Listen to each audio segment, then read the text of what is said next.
Vamos hinga o te kainga, hei ora na kurua tātou i te mani kua nina, te aroha tua ne ke kōrua, o te tātou piri i te tātou mahapo o te tātou tapati. Tapati i ora na koe, pehe koe. I ora na koe tio i ora na korua tātoa, ponui korua, maurulut korua pae mai ki te ahu nei o hanga vare vare. Muy buenos tardes, buenas noches a todo el público presente. Vamos a presenciar una gran noche junto a todos nosotros, todos ustedes, en este gran escenario. Y aquí con mi acompañante, el tío Rafa, un gran artista conmemorado en la locución. Uno te aroha te ke kurua tātoa, bonjour à tous, bienvenue à este festival de 4e journée là. Te whatai tōni tapo te aroha i au tō te hitu tō maariwa e tēnua tō te tuapai, tō te nua matuita i ora na kauha i ora na kurua tātoa.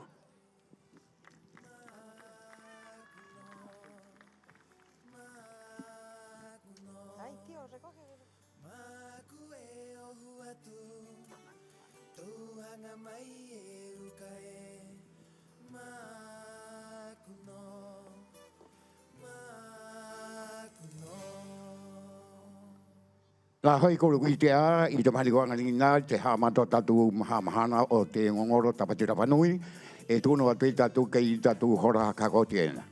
Tengo usted muy buenas noches, bienvenido a esta Tapati Rapanui 2024. Ha sido el gusto y placer de compartir con ustedes en estas jornadas y para agradecer públicamente a cada uno de ustedes de ser parte del equipo de esta Tapati. Aquellos que están de paso en la provincia, dejar sus hábitats condicionales en el continente y estar junto con nosotros en el Tapati. Es un desafío. Un aplauso para ellos. Así es, querido público. Hoy damos comienzo a la cuarta noche de Tapati Rapanui 2024, en la cual disfrutaremos de competencias y expresiones artísticas que gracias a la tradición oral se han transmitido a través de nuestras generaciones. Es así que hoy ustedes experimentarán las maravillas de esta cultura ancestral expresada en sus cantos, bailes, los cuales nos transmiten importantes episodios de historia y tradiciones. El turno te kuiti mean he kolona ko tataratoa te ukale ka kurua i te ano te honu o te Tapati Rapanui te mahali ko angania o te matije pite tautine pite orumamaha. El turno te ano te honu o te ora tatua te maohi i roti te peu o tatua te maohi turno mai te mahali ko angania. Queremos saludar con especial cariño a nuestra reina de año 2023, a Baitiare Flores Riroroco. También a nuestra hermosa UCA presente de este año 2024, a Neje Neje Pacomio Atan. Rotu Rotu, por favor, para todos ellos. Paki Paki, que tenga Ararúa bien Neje Neje Nei. Aplauso a nuestra candidata que fue el año pasado y en esa jornada en el 24. Un gran aplauso para ellos. Pisu a todos y bienvenidos a esta emisión a vuestra compañía Maluquena Radio. Saludamos a las autoridades civiles, militares, de orden público y eclesiásticas que nos acompañan esta gran noche.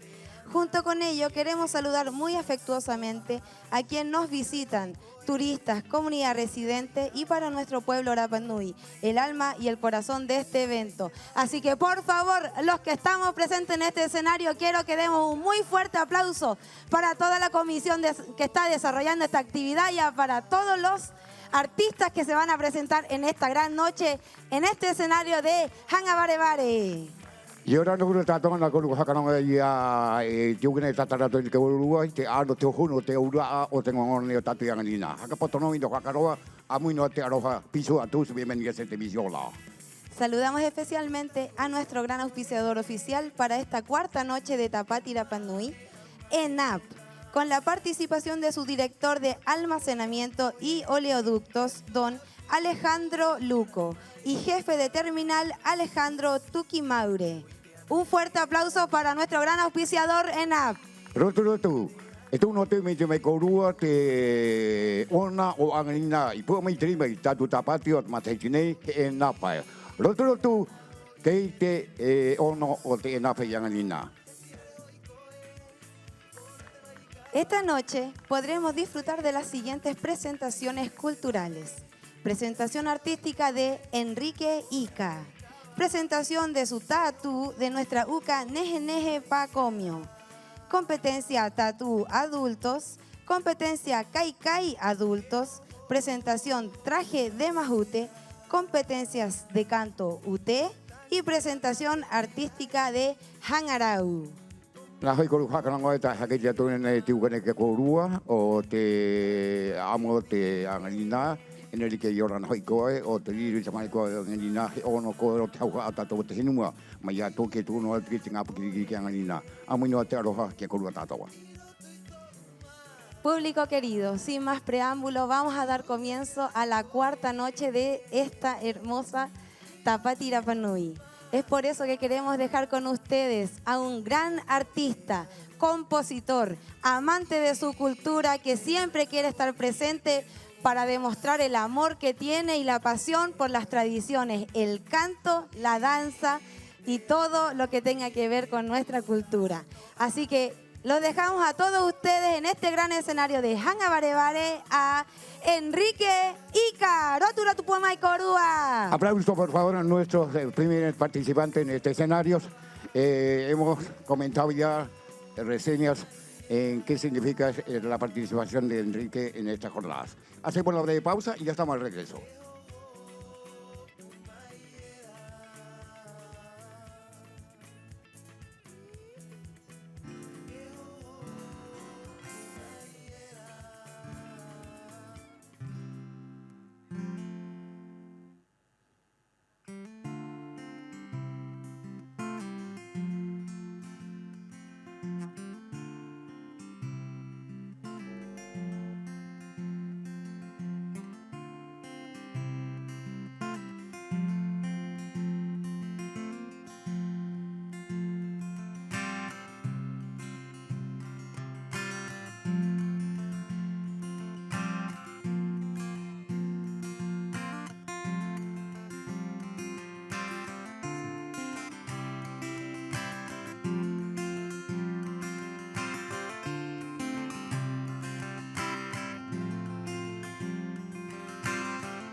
Hey, sí, ahora sí. Ahora sí está dado el micrófono. Vamos otra vez.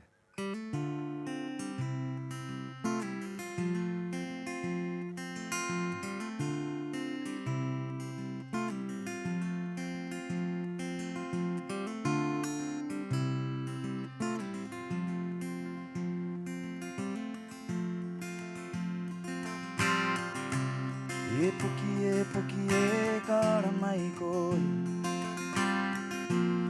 Iki warita wa ekitai Tono mai o tatau akaritia maturu irakitai O apapa mai au tatau amoai Tono mai o tatau akaritia maturu irakitai Papa mai au te tau amoai e na na na na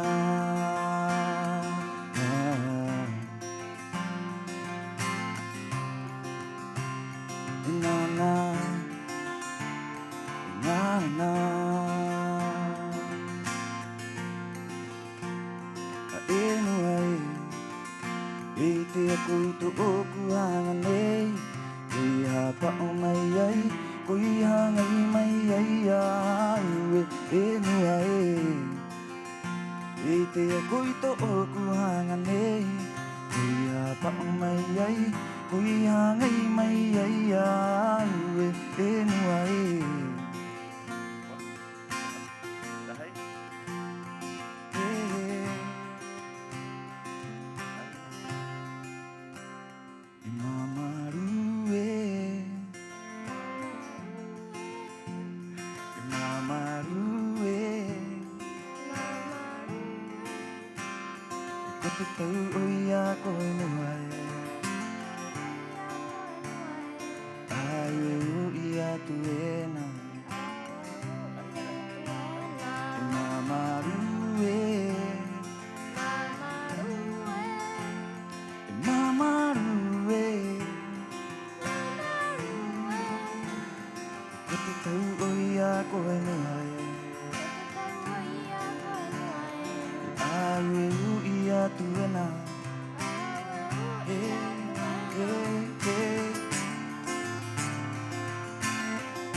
E roko e nua e E roko e nua e E roko e nua e E roko e nua e E roko e nua e E roko e nua e Uru mai koe ka papa mai tene e Nai angu te papa a ka wariro mai e Aira ai tu a te mene mā Ia ere o mai e nā E kine ki tā hai e ki to tāu a ka haina me Aira ai tu a te mene mā Ia ere o mai e nā Kine ki tā hai e ki to tāu a ka haina me I mamaru e I mamaru e Ko te tau o ia koe noai Ai e u ia tu e nā Oh mamaru e Mamaru e Ko te tau o ia koe noai Ai e u ia tu e nā I mamaru e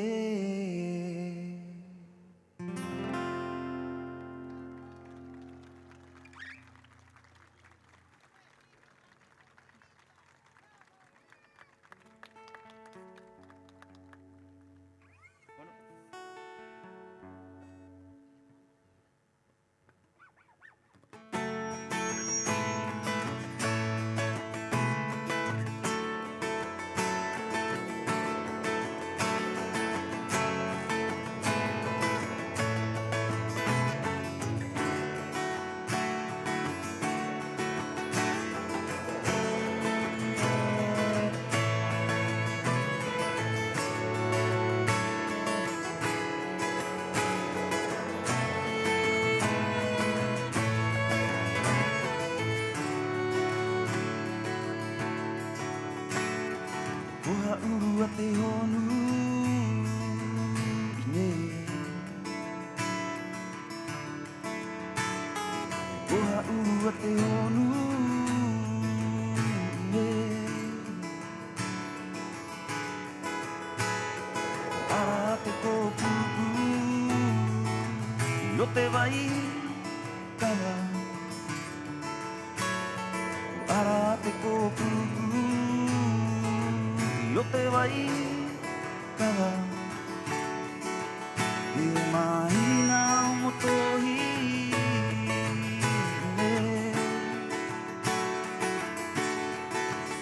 E mahina o motohi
Oruru Tatou, Yorana Korua, queremos dedicar este concierto para nuestro planeta azul, el único hogar que tenemos, y para todas nuestras generaciones, nuestra nube, nuestros coros.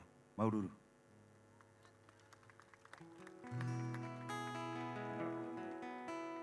Imenenei mo te tatu nganu upari era ngaroa, tok mamaru era mamaru ko akoro nenera takoa ko akoro pae. Ingoa na ngaro korua mai ni. Anangaro korua mai nei. Tuturi atu o iai. Korua ta atoa. Ai te hatu e nua.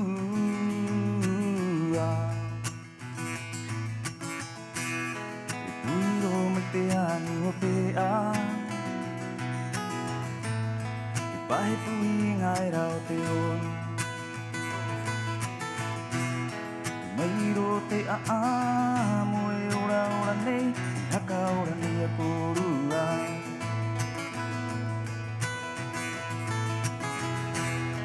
Mairo te amo e ora ora nei, haka ora nei a korua. E oro, moto ui a koe. E oro, mo haka ina koe. E korava ai, e korava a koe.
Toda esta música que hacemos la hacemos en Rapa Nui también para preservar nuestra lengua. Ahí voy a ir contando un poco de qué se tratan algunas canciones.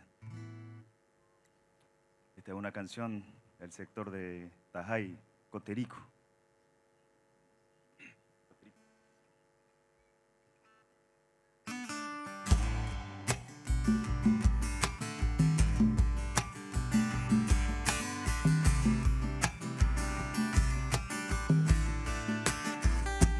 Ana ui a e ane tu matai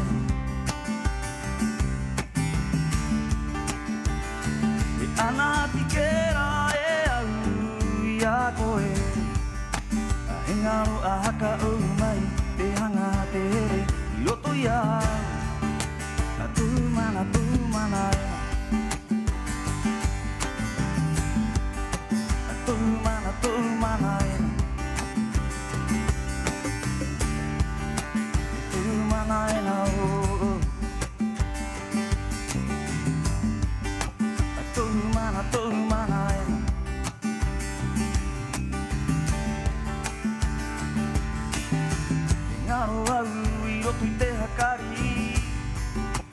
Tangi mai te maha tu te hanga te here I roto ia Ngaro au I roto te hakari E tangi mai te maha tu te hanga te here I roto ia Tu mana Tu mana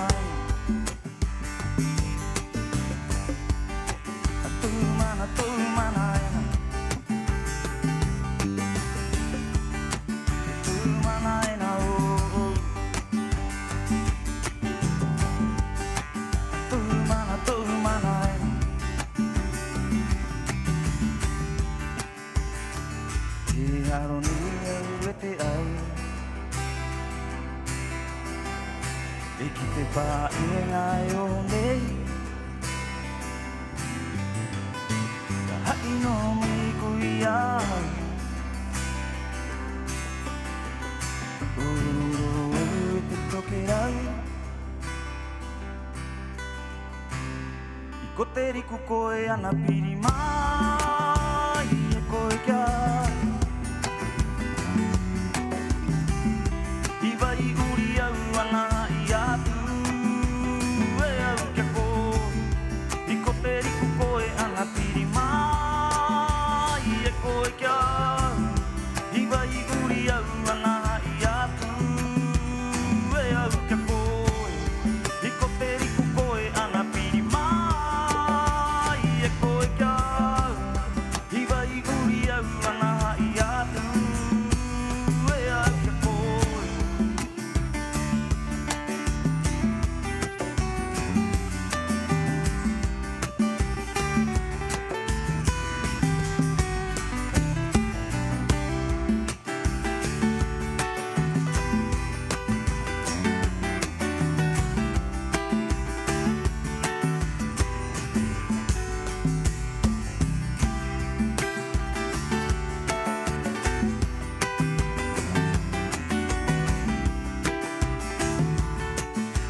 Oruro.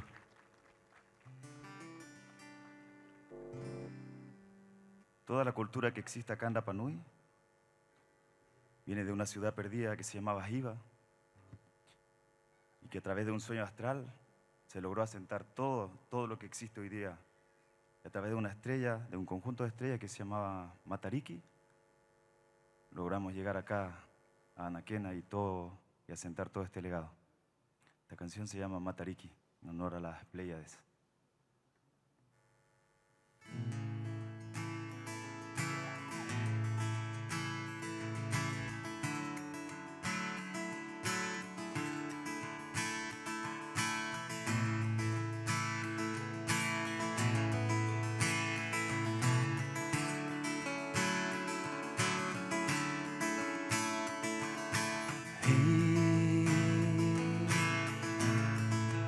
Hey, Ora ora mai ena E mai te rā I te tū E pupura mai e E pupura mai e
Katomo wakaera e koe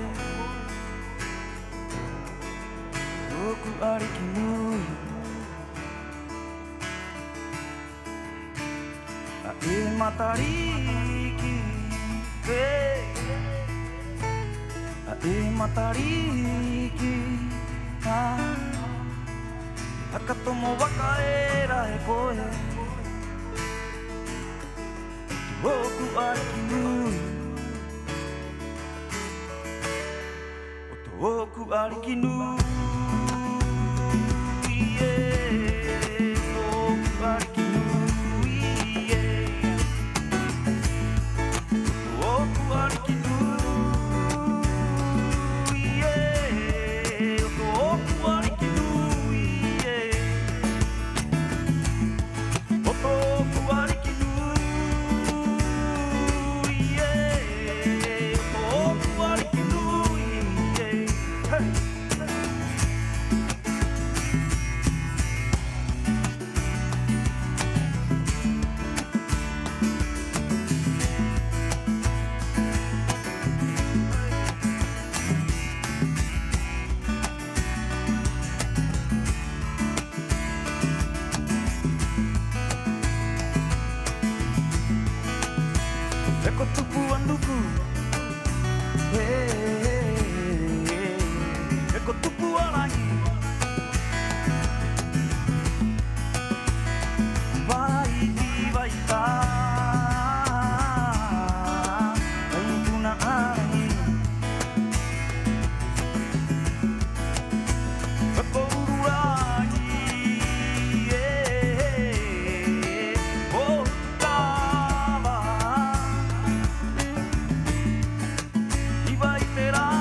tatu.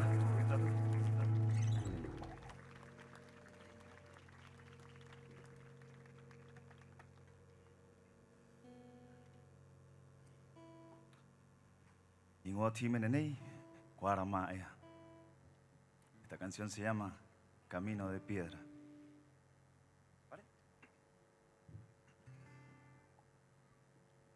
Eki mia nao I au I te ara Hokiro ai au ki te kāinga Haka nao mai I te manaru Airo te mae no mai era Eki mia nao I au I te ara Hokiro ai au ki te kāinga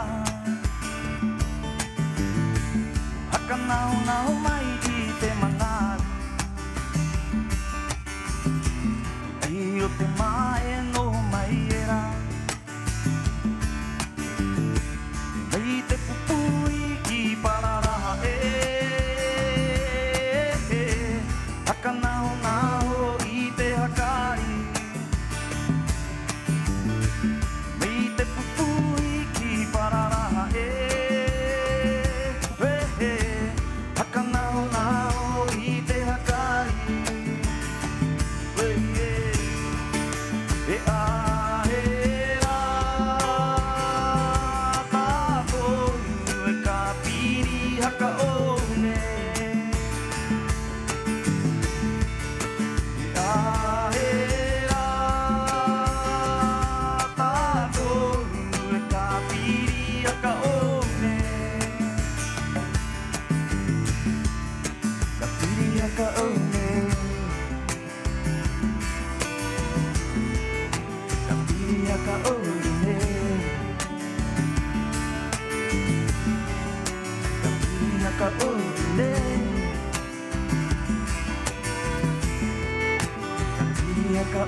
Naho ana tō kukuane Ka uai au roto I te ana Hoko ua mai era te tū Hai mai era ua te maina A ere ana ua roto maea Eki mia nao I au I te ara Mai awarunga ki haka ue Hokiro I au ki te kāinga E ahera Tātou e ka piri haka one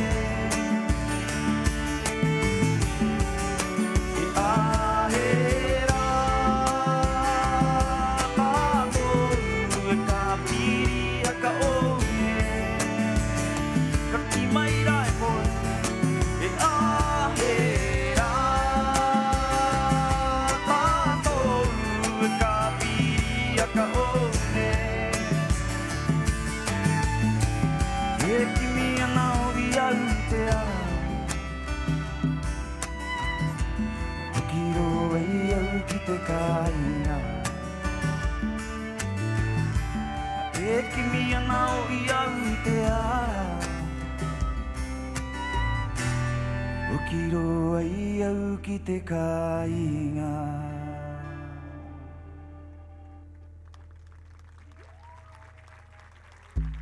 Oruru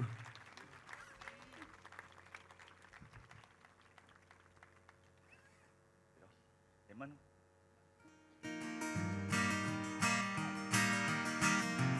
No sé si han notado mucho el viento acá, hay muchos vientos cambiantes también. Esta canción es para todas las almas voladoras, que hay muchas acá.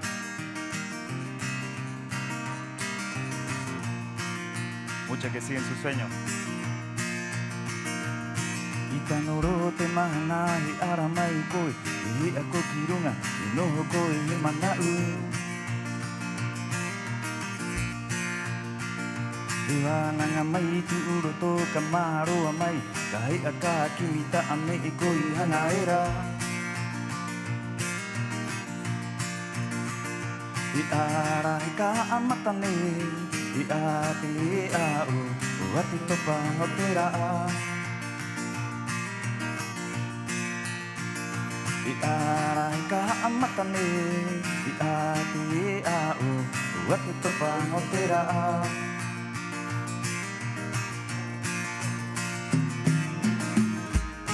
I ka haro mai te kara koe Manu koe uku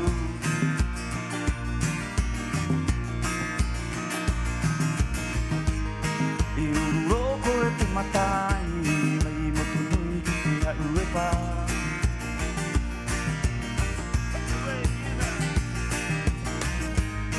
I ka aru io io mai koe Ana rau koe ana uho I ana uho Hey! A ia uine A ia uine Hokorua uena A ia uine Oi, oi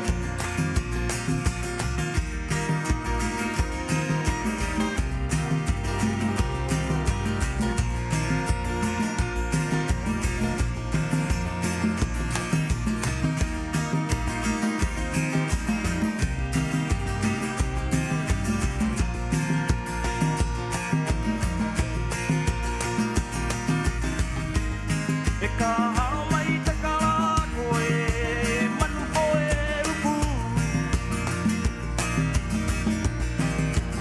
Ho, ho, ho, ho. E uro koe te matangi, mai motu nui ki te hau e pā.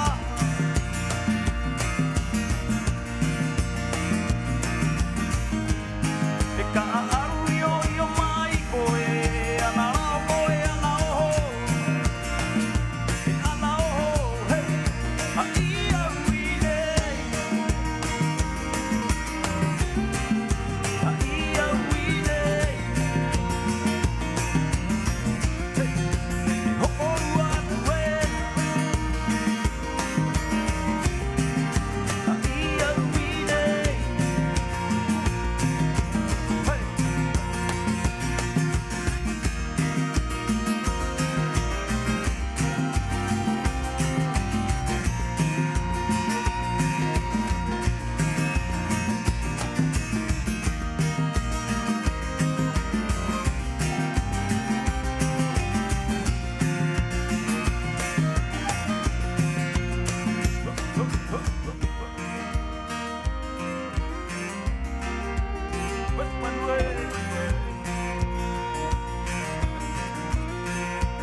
Himene nei.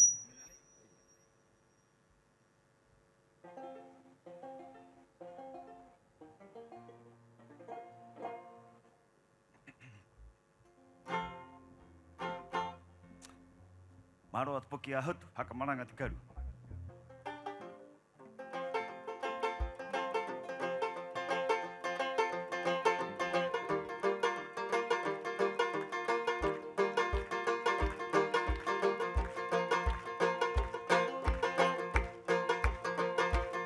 Ka maroa mai te poki a hotu Ka haka maranga koe te karu Mai rotu ia koe, ki rotu ia ia ki o te oole Haka iri hate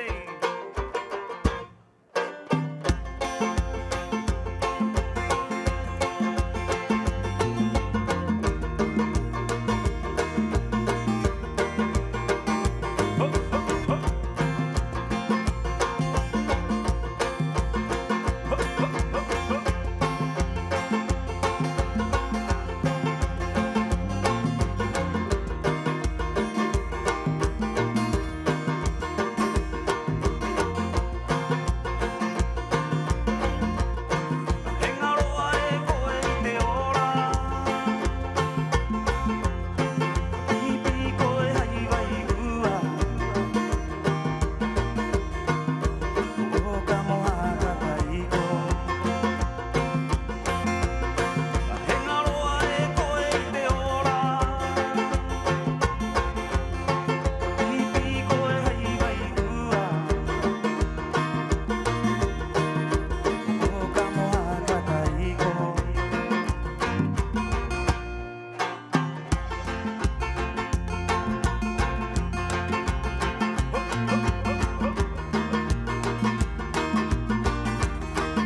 tu iai a kiro te one.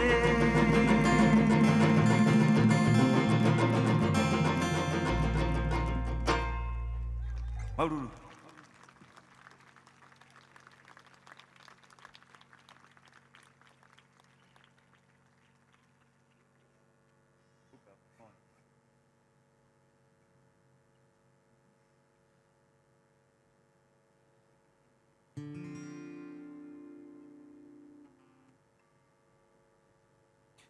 I mene nei hoi, o te aro era.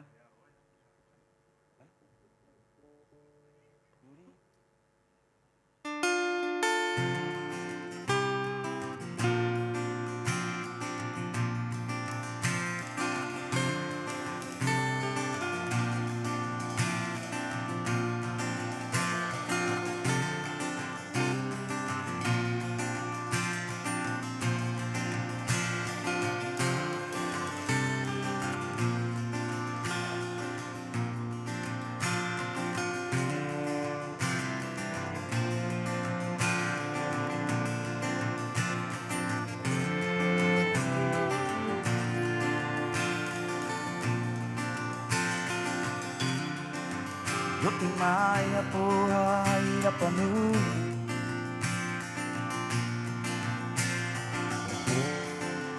Da ua waru ai arata uai.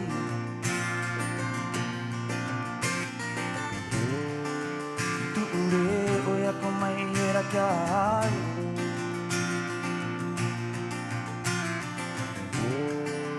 Hai mai era I total a parera.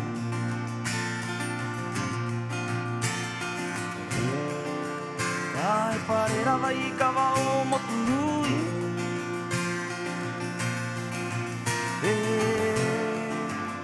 Kauni atu e uia ko.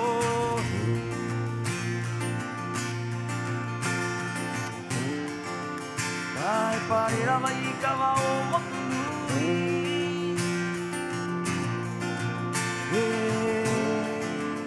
Anau I atu e uia ko.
Bueno,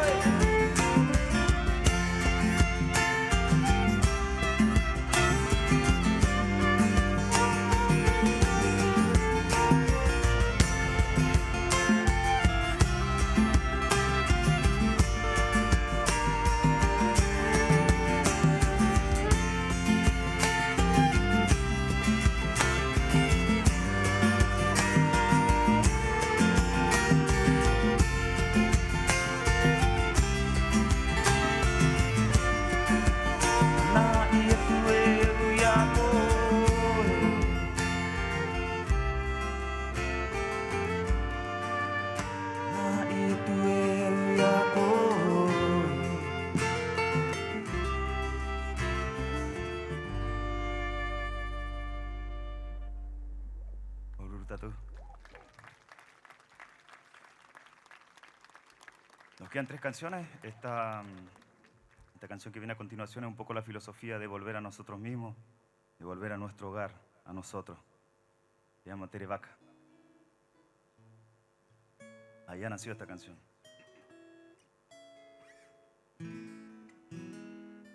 ¿Vale?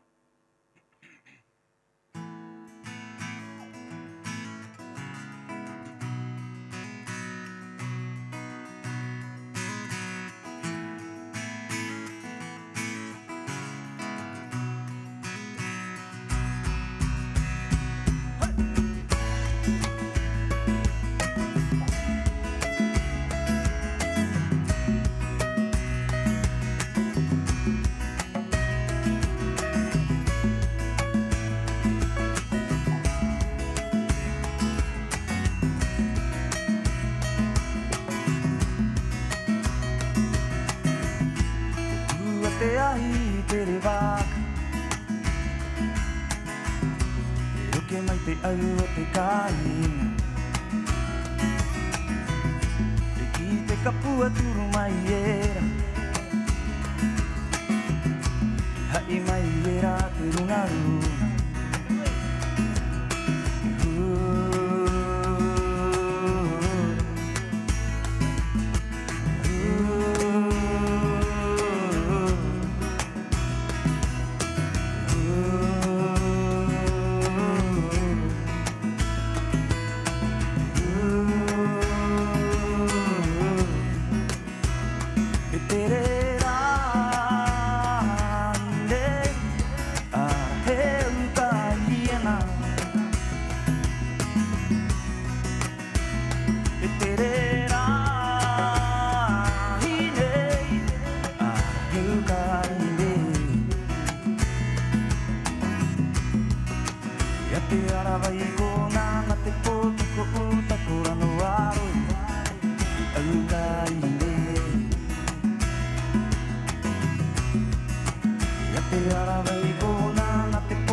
te poki ko ta kora no aro e tangi matu amota ana poki e ara e ko ai te ara vai ko ngana o te poki ko ta kora no aro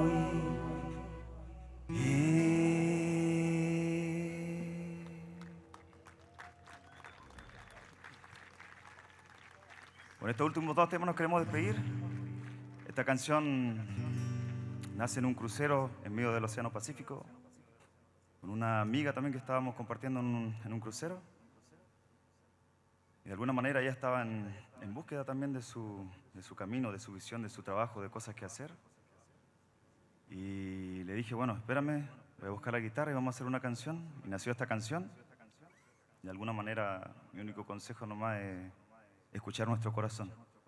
Es lo más, de alguna manera, más noble que nos puede acompañar. Y la vamos a hacer en español para que la entiendan también y un poco en Rapa Nui. Oruro.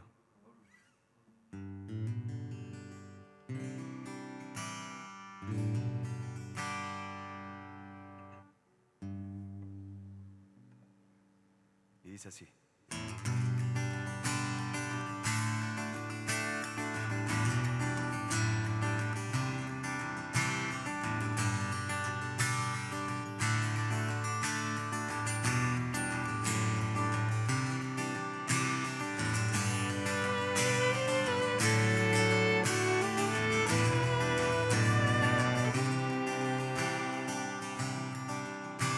Yo no sé hacia dónde voy, pero puedo sentir en mi corazón. Yo no sé hacia dónde voy, pero puedo sentir en mi corazón. Y en mi alma también, que debo moverme por todo el mundo. Y en mi alma también, que debo moverme por todo el mundo. Escucha el corazón, y así puedo oír mi pequeña voz. Escucha el corazón, y así puedo oír mi pequeña voz. ¿Hacia dónde voy? Este planeta azul me dirá quién soy yo y a dónde ir. Este planeta azul me dirá quién soy yo y a dónde iré en mi vida. ¿Cómo es que se llamaba ella? Y esa soy yo.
mana ena kakia tu kia koe o te kainga moana nei e kia e koe roa koe i he koe o hoena o te kainga moana nei e kia e koe roa koe i he koe o hoena o te kainga moana nei e kia e koe roa koe i he koe o hoena i te ara tatu nei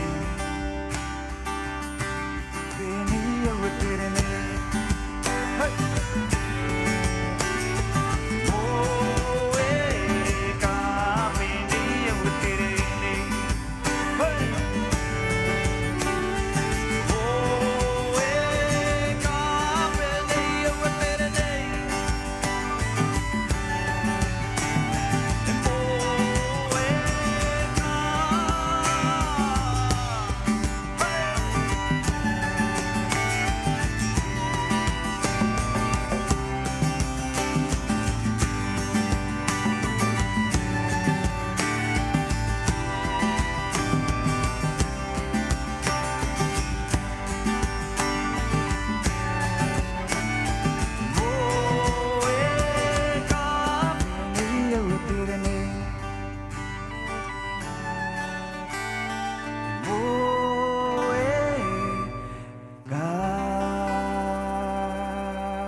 Himene hopea nei, hai mahatu mkorua tatoa mo tatu no upari mo tatu ngapoki. Con esta última canción nos despedimos. Maururu.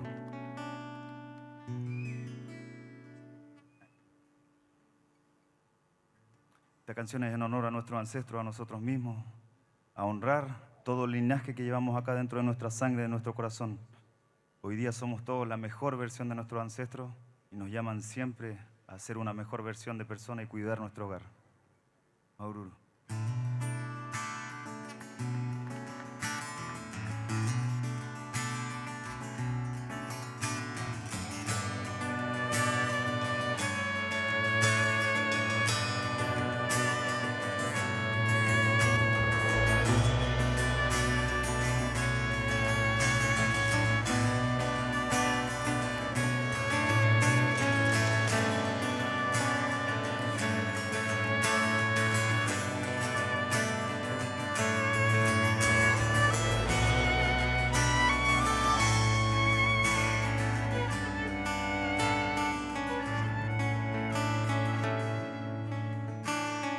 Itu puna e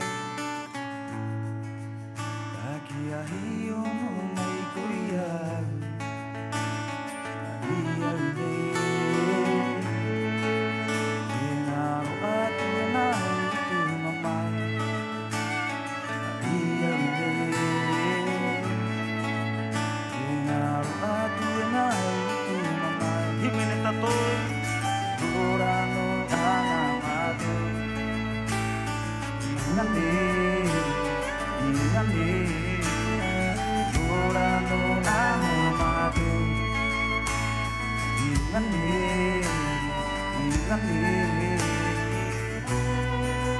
Beta tunai. Ikuna kau mai mana irot teh nuane. Irot ngapok irot teh nua. Irot kita tato.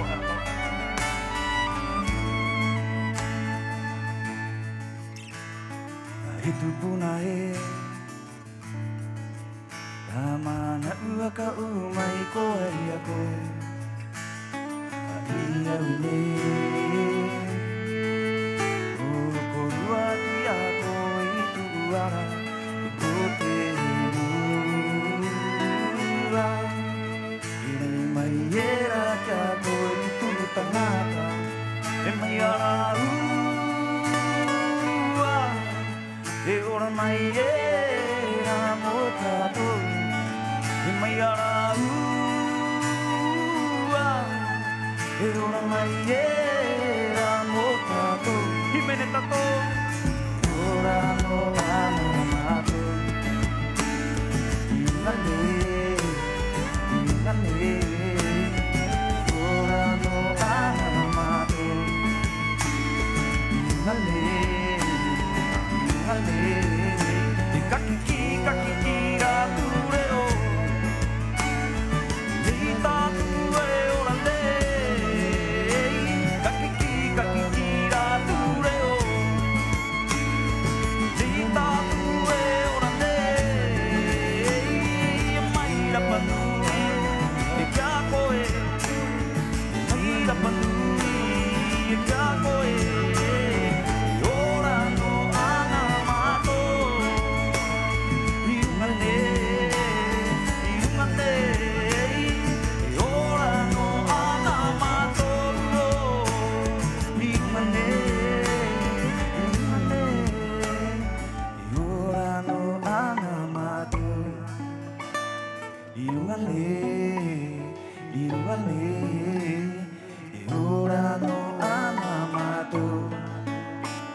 Aroha tatou, Maururu, hai mahatu, ponui korua, Yorana.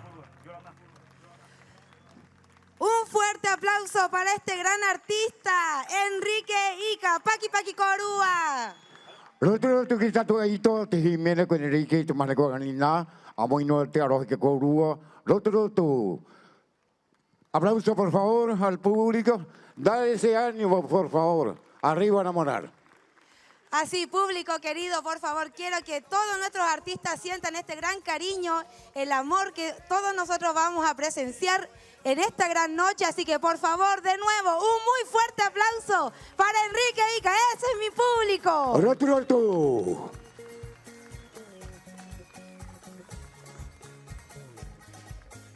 Público querido, queremos volver a mencionar que nuestro auspiciador de esta noche corresponde a ENAP.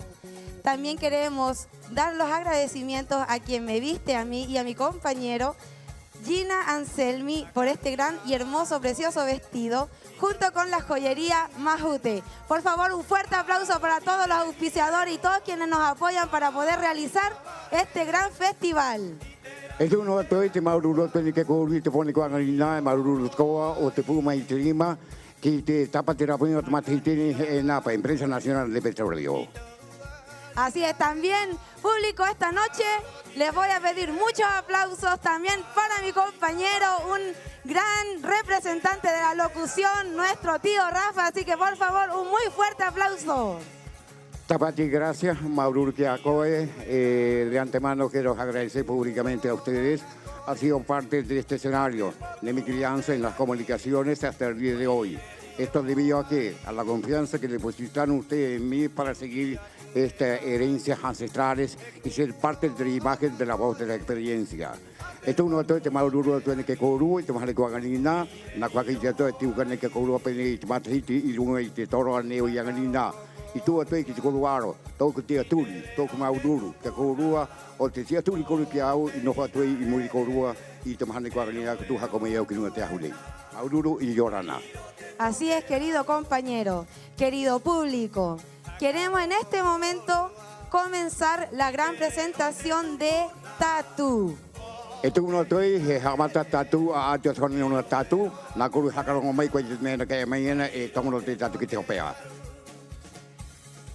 Tatu, arte de pintura corporal con pigmentos tradicionales obtenidos en forma natural, llamado en lengua rapanui kiea, colores blanco, amarillo, rojo y el negro ngarahu.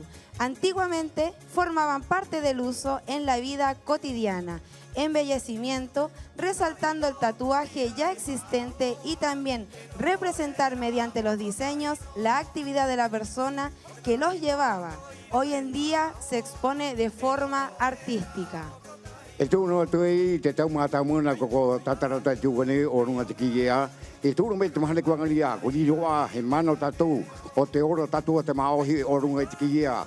Y todo lo que te están api, el te estaba a mua cajuena y te de cuangalia, na hea mai kiruga te honi. Lo otro tú tatu caragua. Así es, público querido, así como yo estoy de feliz de estar con ustedes presente en esta cuarta noche de Tapati Rapanui, junto a mi compañero, queremos dejar en este gran escenario de Hanga Bare Bare a nuestra UCA, Neje neje, Paco mío, atan, rotura tu puai. Rotura tu tatu mane ko ni no tinu no ko ta hone ki ti wena hake ta no ko. Mauru ri yorana amu no ti ko ta wa.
Ha aumentado tanto el plástico en las costas de Rapa Nui que ahora es parte de nuestro paisaje.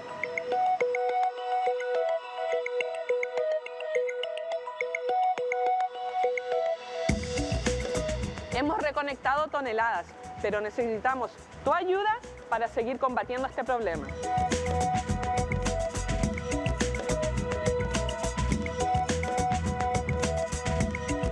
Unidos podemos lograr un cambio. Ya es tiempo de actuar.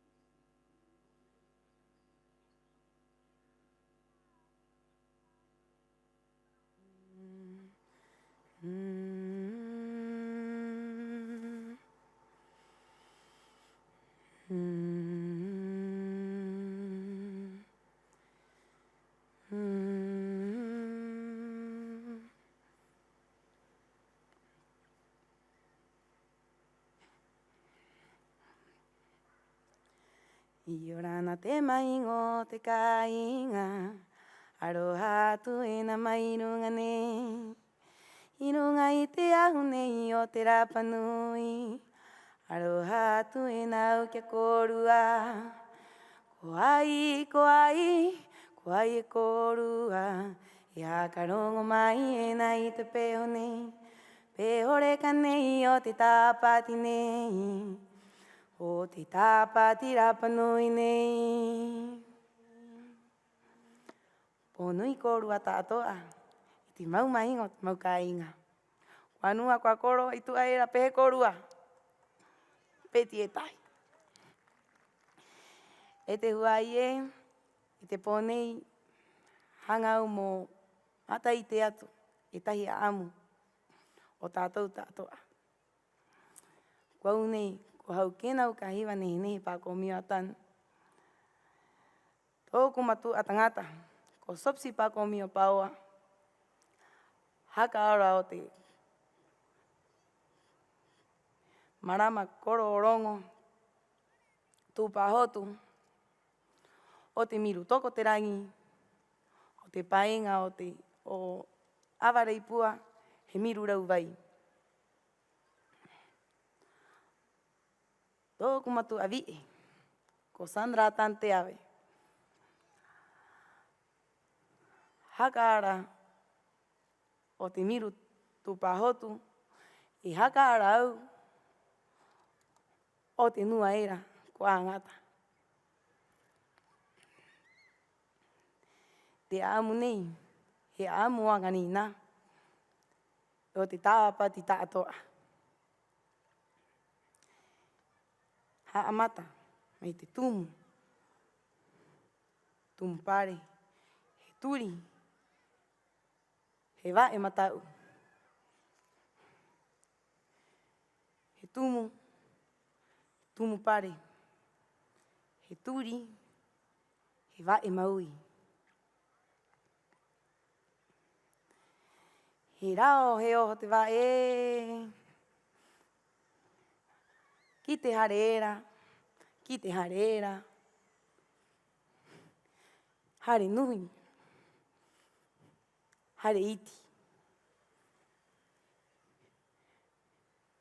He rao he oho te wae, hare iti, hare nui.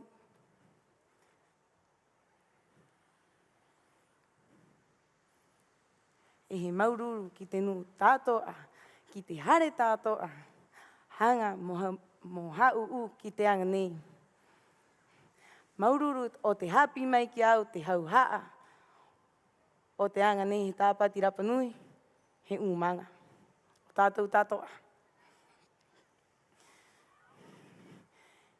He teka he oho au, pahe makohe, ki te papa haka nini makoi. Tōku māngungu.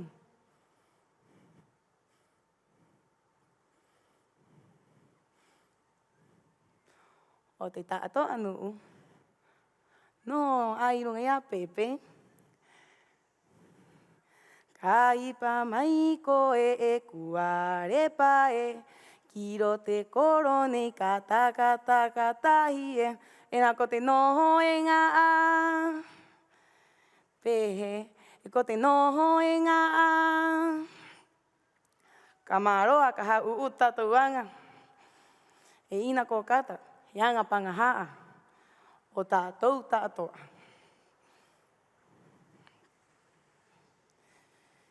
He oho iri ki tōku hātu amua.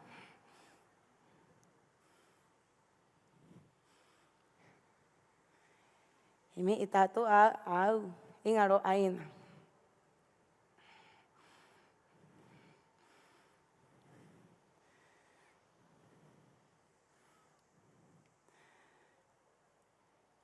A koe i te anga nei, he ite. O runga i a koe, o runga o te tangata e hau o mai ena. Ana hinga koe, māroa koe, haka au, titika. inihime.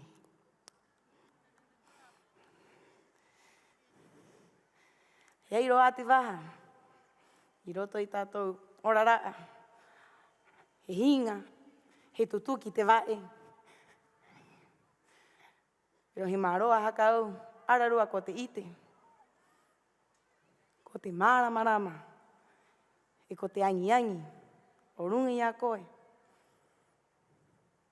O runga I a koe. O runga I tō hua ai.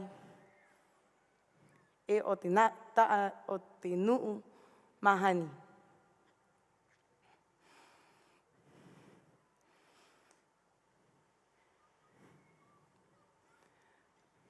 Eo, ki te rima. Pare kona, he rima kona, he rima matau.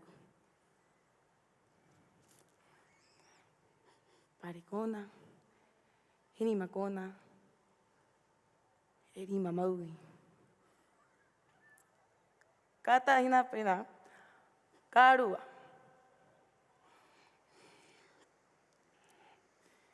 He rima anga. He rima ha uu.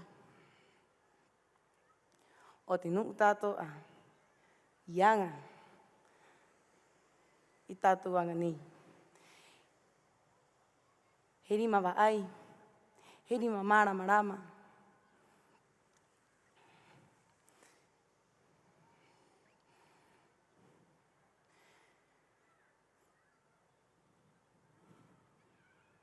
He iri oe ki te hope. Ki te hope o te uka nei ko au.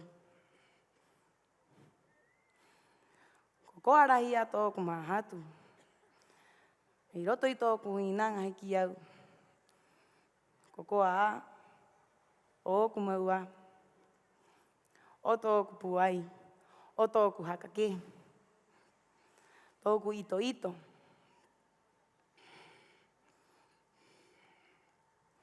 Tōku hakauhu. Tōku tangi. O maaroa ni nā, I te ahu nei. Moko rua. Moko anua. O te ngā poki. Tātou tātoa. Mo maa tātou anga. He ngāo. He ngāo.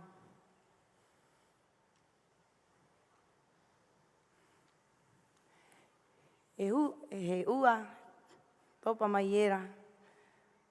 O ai te ora raa, I te kāinga. Tātou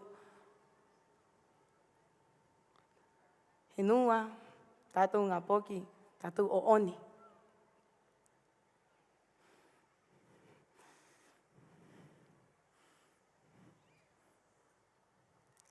He ringa.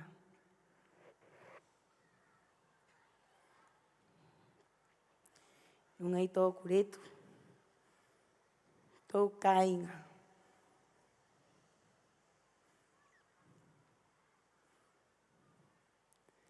Heihu tika. Te au e roke mai era. Mai tō kāinga era ko araroara kei. Te mahana, te mahana, te mahana. Mai te pō, ki te pō. He ngutu tika. Mo te aha, mo haka te tea te niho, mo kauta ki tētahi.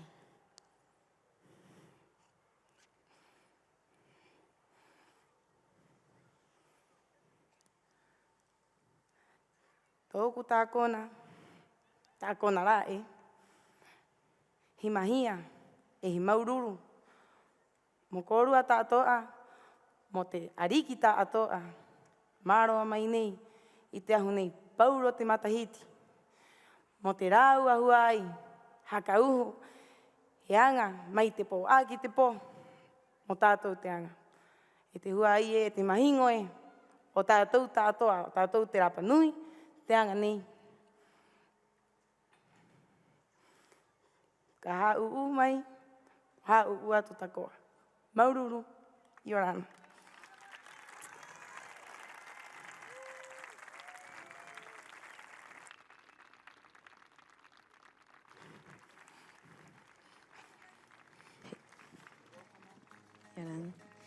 Paki paki korua, kite uka neik, nehe nehe, pako mio, atan! Roto tātou ki te ukanei, whaki pene ki tātou i te pone kuangani nā, te maururu te reciban un aplauso en este escenarios a este candidatos. Por favor, querido público, quiero que de nuevo den un muy fuerte aplauso para esta hermosa UCA que se ha presentado esta gran noche. ¿Querés poder aplaudir? ¡Amo, Matu! ¡Roto! ¿A dónde está esa energía en el día de hoy ustedes? Y aquí estamos, junto con ustedes para llevar a cabo este Festival Tapate Rapanui 2024. Así es, sin más preámbulo público querido, vamos a comenzar con la competencia de tatú. Los competidores deberán presentar un tatú alusivo a alguna historia, mito o leyenda Rapanui. Cada competidor deberá explicar el significado de su tatú. El tatú se debe hacer solamente con kiea. Ito na toi me mai korua I he ave te tatu I horne na ramarot ke korua te amo he te tumo o te tatu te mani kwa kanina. I ro te tau mata mo tatu I ro te mamata hawa ha uma piji mata I ro te makenu o anganina o te tatu I anganina. Mo kuru e mate I te tatu kai me ni horne. Los criterios de evaluación son narración, explicación del tatú, trabajo exhibido, acción corporal y entonación. Nā kuru I te rongo mai kai me te mahingo nei ka tatara ni kuru I tatu nei I te āmu, I te āno te honu o te tatu I angarina I roti te oro tatu o te taumata mua. Así también queremos presentar a nuestros dos jurados que van a deliberar esta gran competencia, que el primero sería Mokomae Araki. Un fuerte aplauso. Roto tatu ke amo komai kuia te hawa te mahne kwa nina mo vai koe te me na karene te numerara I te rui te toru. El segundo encargado en deliberar esta gran competencia, Mataui Iroa Atan. Te rua kope kawa maraue vai I te kope na karene o matau I roa atantone ingoa. Roto tatu. Dos grandes expositores amantes de su cultura, reconocidos mundialmente. Así que, por favor, un fuerte aplauso para nuestros jurados y todos los competidores que se van a presentar esta gran noche. Ngayo e nerua kai amaina morawe numera I tere ra I trua tere. E roto tatu ka laua. I roto traua amu I angarina ko laua te taote o te amu o runga te ki o runga trau huru o te amu tatu o te maohi. Querido compañero, vamos a presentar a nuestro primer competidor. Dejamos en este escenario entonces, próximo presentador, estaremos juntos con ustedes para llevar lo mejor de la Tapate 2024. Este gran artista de nombre, Joel Huque. Rótulo tupuay maikorua. Rótulo tatu ki tatu aito ko Joel Huque tone ingo kay amaina man hakatere te amu o tamale ko kanina.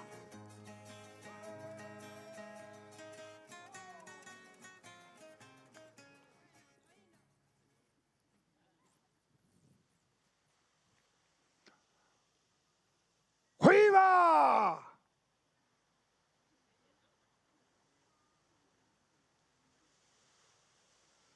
Koe ki mai atu vai ki rungi te kāinga.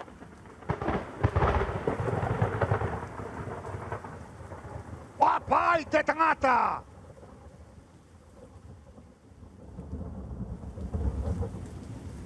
Tai papaku he puha. Tai ua he oku te mahingo he oho. Te āmu o te ponei o te tākona. O oku I rungi tōku tua I winei. Kuhiwa he noa koe mua. I te tau I te ariki ko o tōuta. Kia tangaroa, kia tiki hati. I te tau te ariki Kororo i. He ke mai kautu vai ki rungi te kāinga he api te tangata. Ki te tau i a tūku mā, ki tūku mā. Ka tūku te waka. Ka hoa ki roto i te vai ka oho. Ka kimi te kāinga. Mo te ariki. Mo te tangata mono.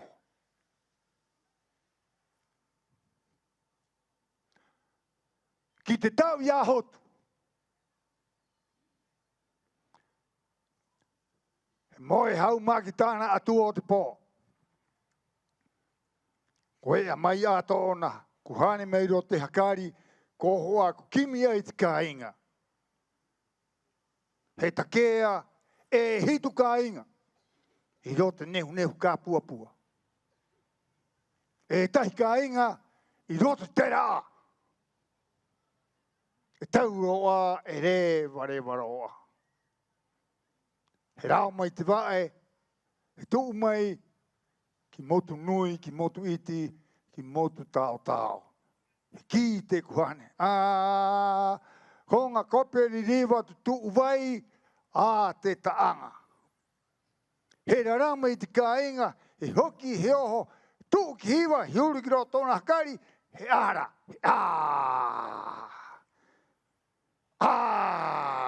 I te rua aro o te piha i roto te teina iti. E haurua he ki mai, he a harae te ariki te ae a mai ena ki atu. He atua pōa aku. Ko hoa tō kuhane aro tera a ko a ko ta kea mai ati kāinga. Mo te ariki mo te mahingu monoho.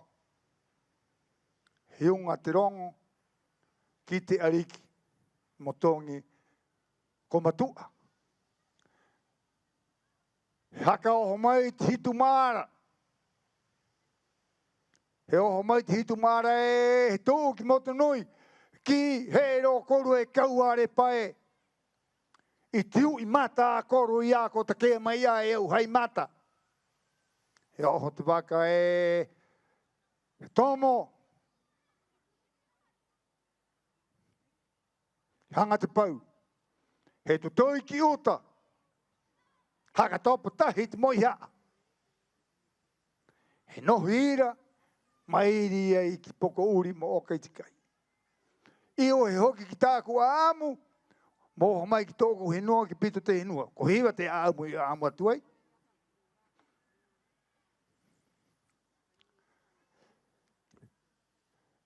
Ioho mai e hitu maara.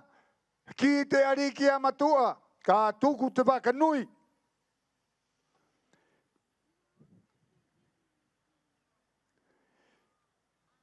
Tōku pare matau, te waka nui. Mo te vie, mo te poki, mo te tangata.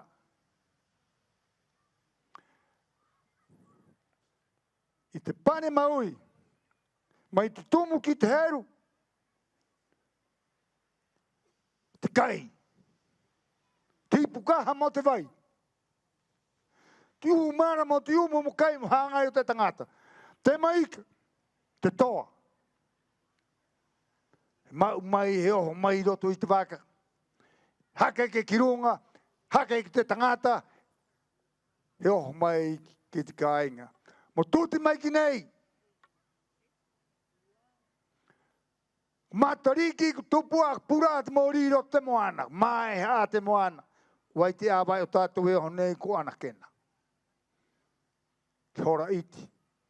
Ki hora nui. Mo o ki a tanga roa uri. Haro mai a te vai. Haro a te au. Te au tōne ingoa. Autararia. He oho mai ki te onga hango te raa. He uru mai te waka nui, he oho mai he tomo, changarau. He topa te pokira. Te ingoa. Ko tuu maheke. O te ariki. Ko hutara roho tāna via ko wākai ahiwa. He noho, yungu te henua.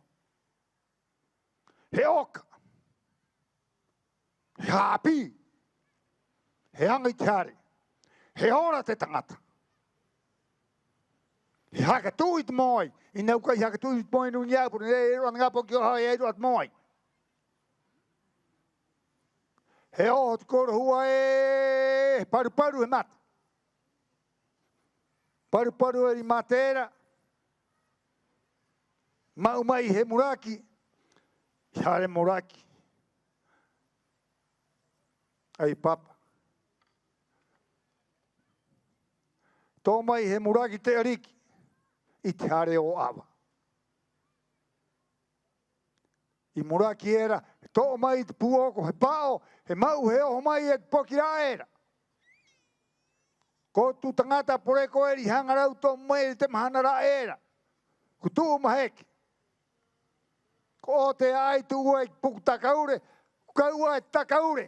Tō mai he muraki roti te maea. I raro rā puku era. Ko puku takaure anai te nuu ku tū ua ki rā kona. I rā kona inu inu iai. He oho mai te puku ni oru i tōku. Arauma. He oho mai e. He tū mai i te hoi tau tini wahane pai hauru mawau. Te tangata harani e tahi tōna ingoa. Ko Francisco Macieri i runga tōna pahi. Aruk tāna vi e ko tira. He pa o motu te vi e nei. Tū mai he piri tai ki te mātou pāpātio. Pāpāru au. Māmaru au. Tōku pāpā. Pa o motu tahi rā ua. He noho i te harero tōku koroira ko siopa. E tahi matahiti. He ngaroa mai poki kua i rā hora. Ko tō ai te puoko o tōku ariki. Mau ko hoa. E mau haka uro mai ki era i rā tangata. Ki ai ka hoi hauru matahiti. Haka take i hao pehe. A ta ki angari nā. Kai take a haka ue au. Kuia te āmu o runga iau au tāi. Matariki. Mo māeha, mo haka māeha i te moana. Āroto ngānu tere moana era e tute mai era mo tū mai ki te kāinga. I runga i te waka. E ai te waka mo rā o tāua mai ni ki motu era, ki motu era, ki motu era e. Ka rāoro mai, ki tūro mai, ki pito o te hinoa. I runga i te waka, he mau mai i te rauhuru o te kai. He oka, ka tūro mai ki angarina, ka piti tautini, ka pai hanere matahiti o te kuma.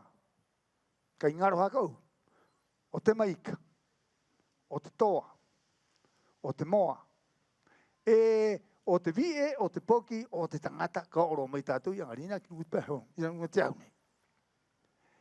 I runga i tōku, pāre rima nei. Rahi a te tau i te kāinga. He rongorongo, ko tarai ai au, i runga i te rongorongo. I ngō tāku ngā tarai ni rungi a au. E ui a e tahi kope ki a timo. E timo. Ki mai a timo. Ka ako ako huai. Ako ako tēnā. He ako ako timo. E taha.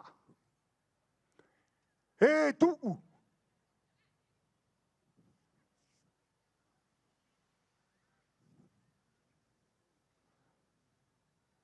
Peira te amo. I ha matai o te wānanga. He rongorongo. He kai. I te rongorongo. Taha. Tu'u! O tia, i orana korua, maururu.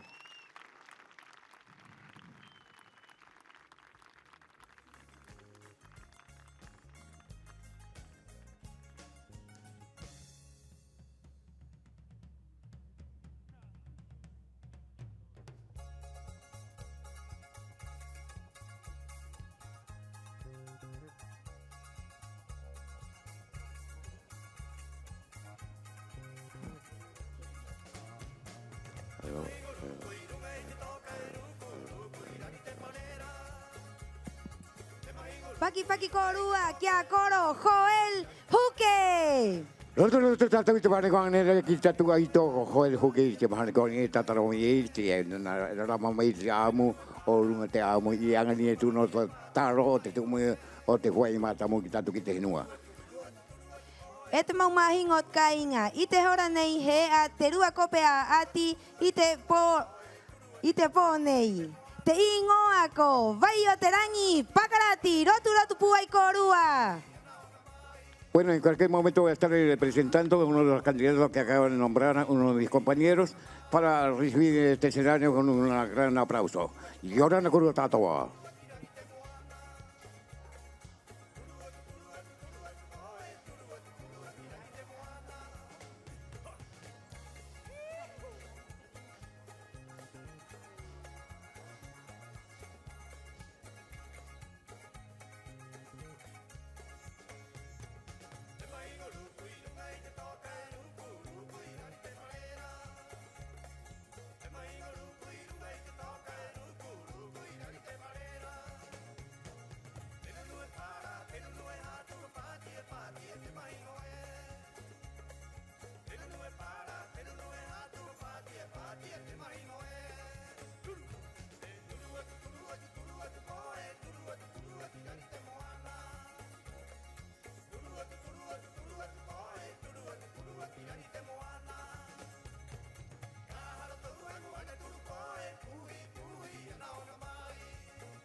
Te pomo e varua,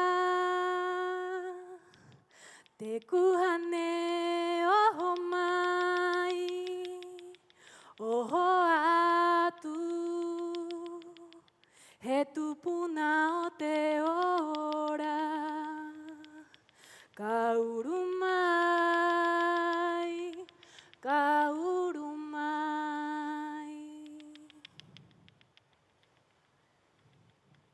I te pomo e varua, te kuhane oho mai, he tupuna o te ora, kauru mai, kauru mai. E tahi po, i roto i tō oku moe varua. E kaua au, i muri i te honu nui nui e tahi. I ara era i tō oku mata. He ki mai e noa, ko hana utama a au.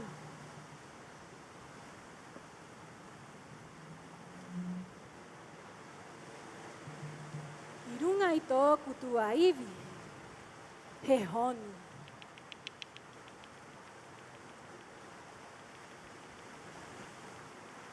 Aroha nui ko rua tātoa, ko au nei ko vai o te rangi.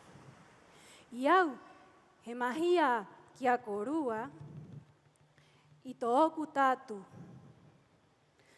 Mohaka ite atu, i te haka tere tu ai o te hana utama. I mua a, te vi e hana utama, he vi e moa e he vi e tapu.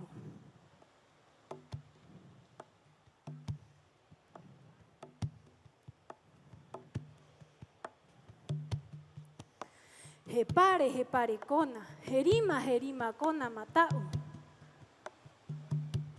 Ko tatu a, he taro, he ika, he uhi, he kuma. Ta aku kenu. He mauinga i te kaita atoa. Ora ua, hai hanga.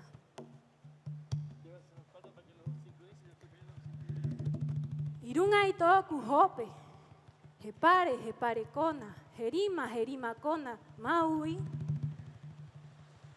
Ko tatua, tōku hanga, tōku here, mo te hua ai, mo te ao tā toa, he mahia tā koa.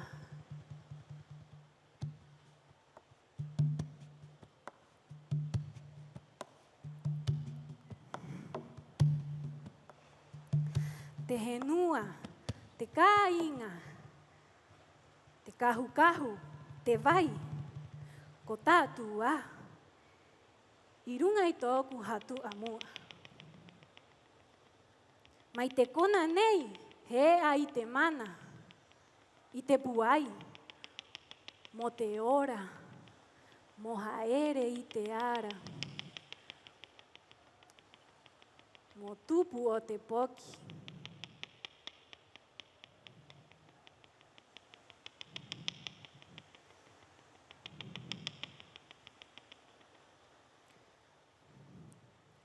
He komari, i hakatau ai i tōku kahu, te hauraa. He haere hokotahi, he ora unanga.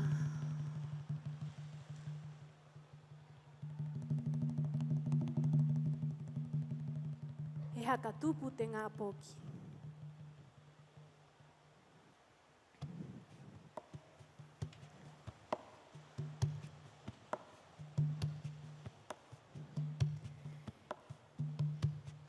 He tumu matau, he tumu maui.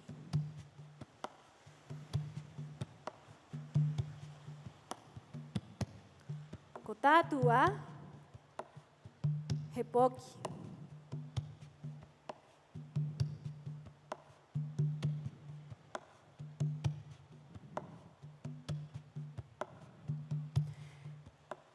He turu he oho, i roto i te ngao o te kāinga.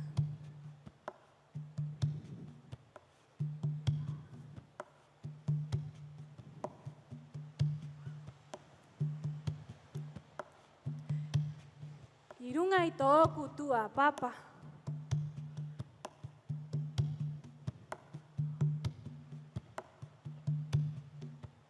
ko tātua he umu. He umu o poreko o te poki. Te umu ohu tōna ingoa. Mo haka mana i te poki. E te matua tane, e te matua wahine.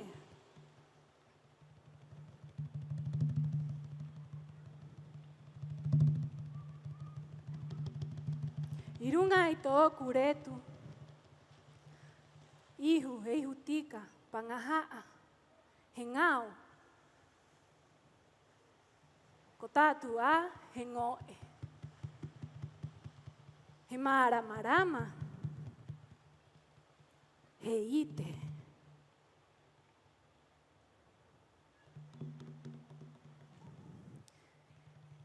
E piriera i te ngoe, mohakatoro,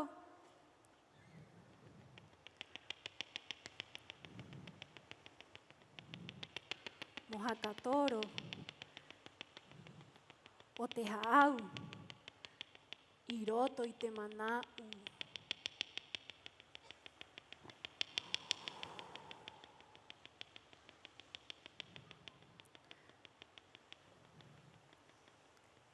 Te ngāwie o te roa tua iera, ko haka poreko a te poki, hai kata, hai koa, hai ora unanga.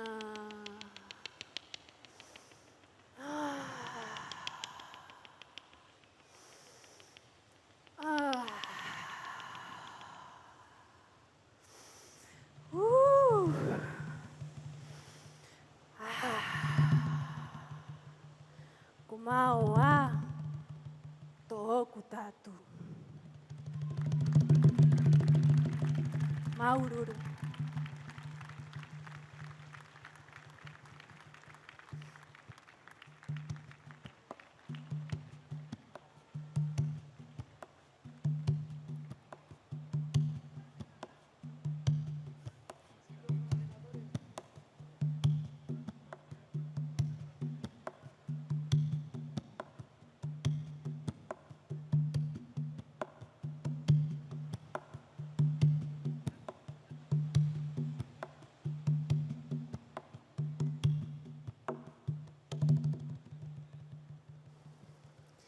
Más fuertes aplausos para esta bella participante, Bayo Terangi Pakarati. Roro tatu ki tatu ai tu ki ai terangi te mane ko ngani tu no te tatu ki te hora na kure te ki mai ko te me na ko tu ni hora nei. Público querido, los dejamos sin más preámbulo en este bello escenario a Pomahina Hei Araki. Na ko ro ro tatu mo to po mahini hora nei I lunga te ahu nei. E wo le hu. E ro pu tatu I anga ni nei tatu ngoro.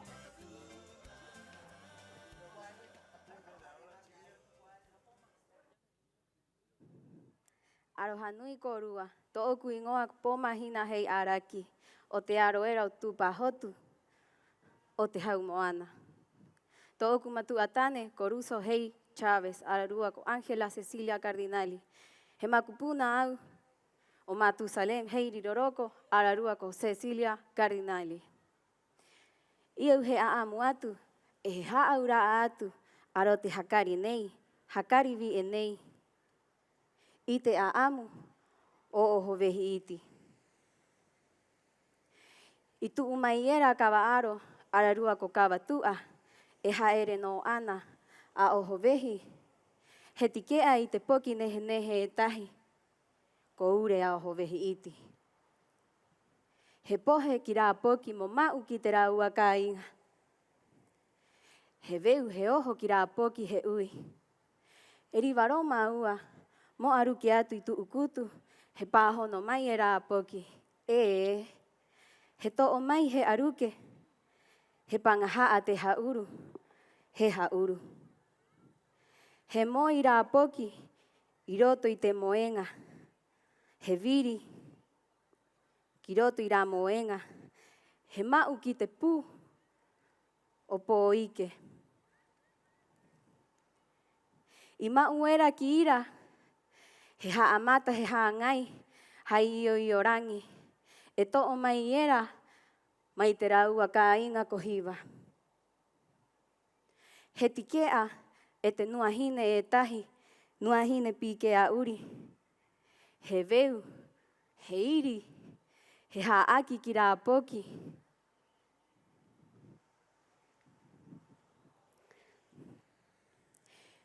Ioho era te mahana, he ui e tu ngā warua nei, kai rehe a te hakari o te poki nei, kai mate a, mo to o mai to ona kuhane, e mo mau ki hiwa.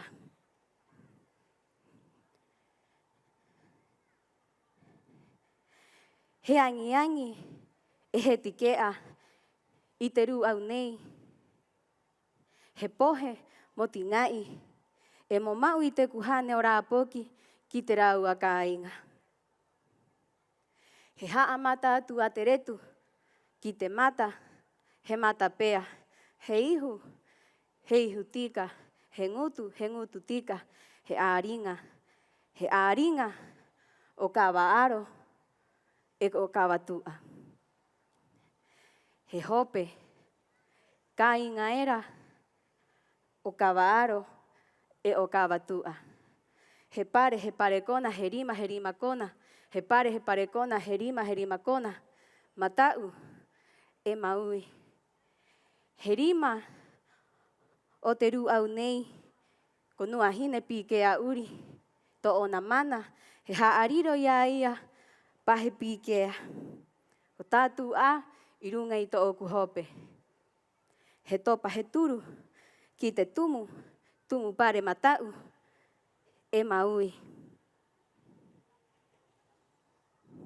He kupenga, I to o ai, e I hau ai, e ngā ihu more a pua ka tiki, mo to o mai a ure, mai roto I rā ana. Penei, e pātau mai era, e te poki, I te manau, I raro o te waikawa, to ona matua, e ki mia ia. He pātau penei. Ka hao hanua mea, awa I tau akura. Ka rere a ure a oho vehi iti ki haho e.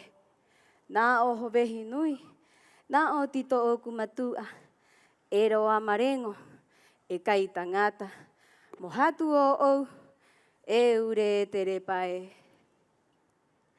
Ko maoa, to oku tātu, maururu.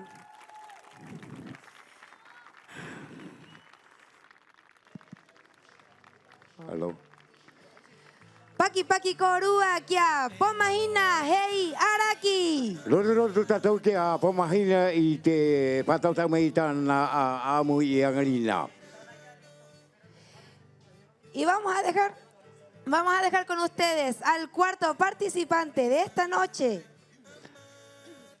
Hokimai Teao Cristino. E tūno atoi te nākore hei te mei te tanga apia te kawa atu e atuena, mo āmu mai i tōna āmu nua tiki e a Wanganina. I riro te āmu nei mo te taumatamu ka hoena mo te āmua o te āmu o te io nei. Roto tātou ki a i Angarina.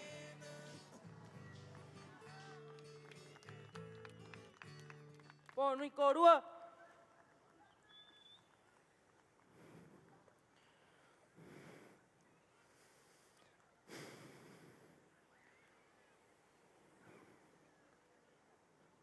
Arate, ai.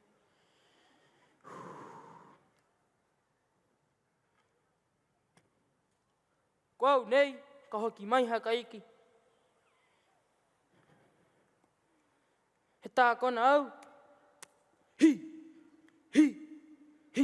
mo tōku ka inga. Tā kona nui, toru, ha. He āringa. He ngao. He keo. Tā kona te mana. O tōku he nua, kōra panui. He manga manga. He iri he oho. He manga manga. He iri he oho. He toke rau mai taki. Ora panui. Heiki a te atea. Kao kao maui. Kao kao matau. Tā kona te hatu ai mana. O one he nua. Mō ka te raukuma. Mō ka te taro. Maururu. Reke vae. Umu pare. Umu. Tu aiwi. Tā kona te moana nui a hiwa. Moruku. Mo kau.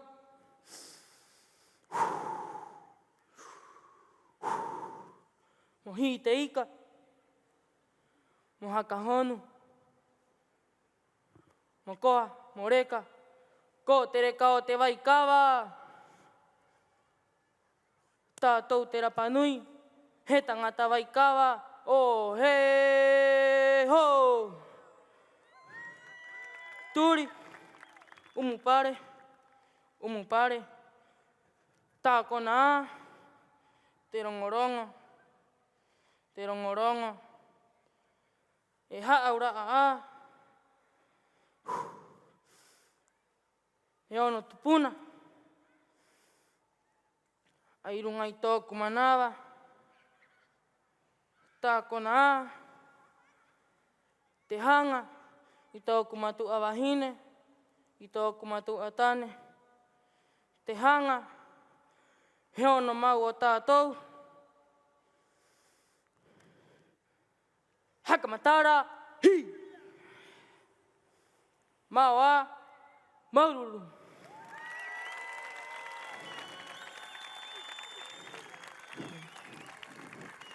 Rotu puai korua kia, Hokimai Teao Cristino. Aplauso, por favor, a nuestros competidores que estuve presentes con ustedes en esta jornada. Y así es, presentamos y dejamos con ustedes en este escenario a la siguiente participante, a la bella Kimiora Hei Araki. Roto tatu ki tatu ai ton he ata ki me ora araki. Roto tatu mo te poni koangia he ha o te po o te tatu tapatera polu piti uru mamaha. E o le hoko rua e a tatu tura a mahaputo tinguingo i o hanga mai a te opani.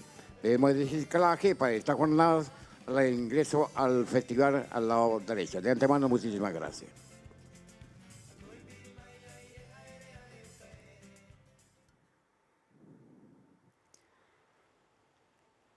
E te ua matawai o hiroe. Ka paringi mai ko e kiraroe.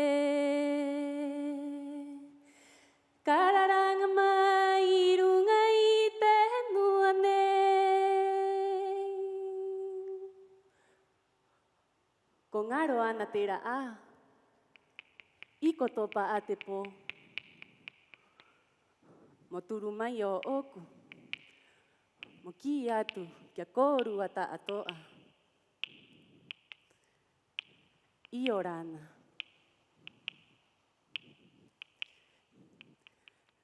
Mai roti te kapua, era o te runa runa. Au i topa, i turu, i oho mai ai. Mo hakati ke atu, i to oku ta. Paru i to oku hakari.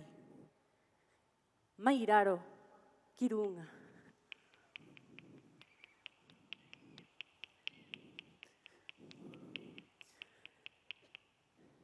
Mai mua ki tua.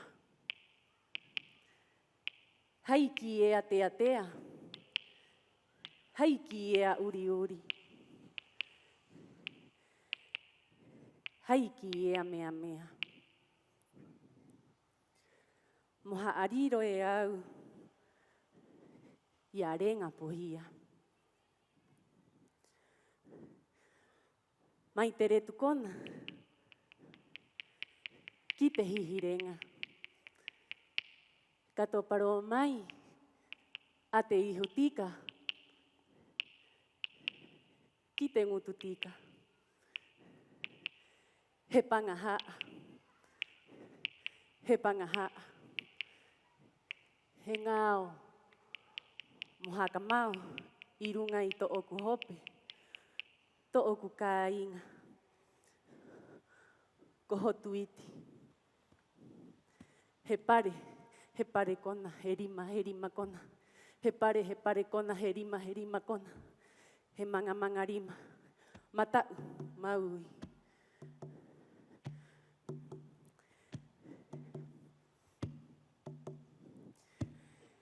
He hangu nei o oku.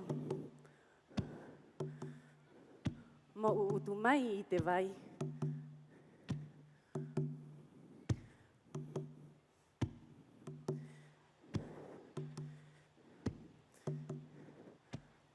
Topa he turu. Ki runga ki tō oku hātu a mua. He atua, ngutu mea mea. Piri mai ki a au. He atua, ngutu mea mea.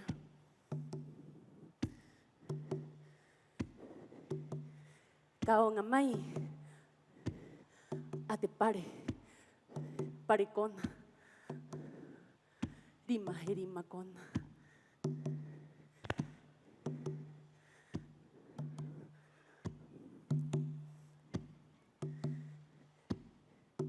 Ka onga mai, a te tumu pare.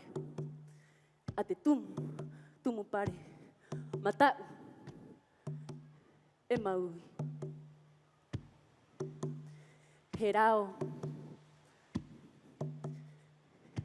He rao. He rao nei o oku. Mai uta, ki tai. Mora wa amai. Mora wa amai.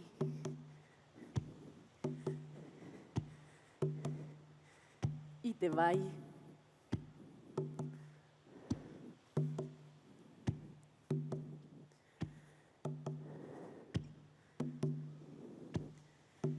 Kaonga mai, a te tua papa, tua iwi.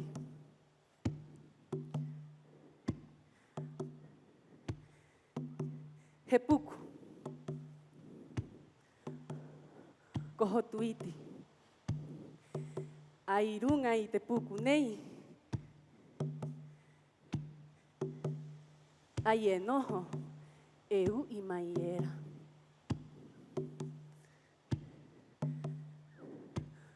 Ko au nei, ko renga pohia. He turu au,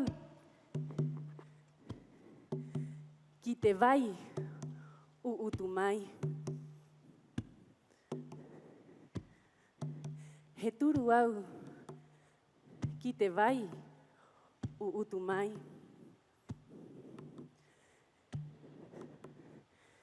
He piri mai, te atua, ngutu mea mea. He ki mai, e nua e. Ka hipa mai koe, ki hohongi o tāua. Ina u ko hipa atu, mo hohongi o tāua. O taitai aro mai, e mirua tu hotu iti. Ai runga i te puku nei. Ai e noho, e ui mai era. Ko mao a, maururu.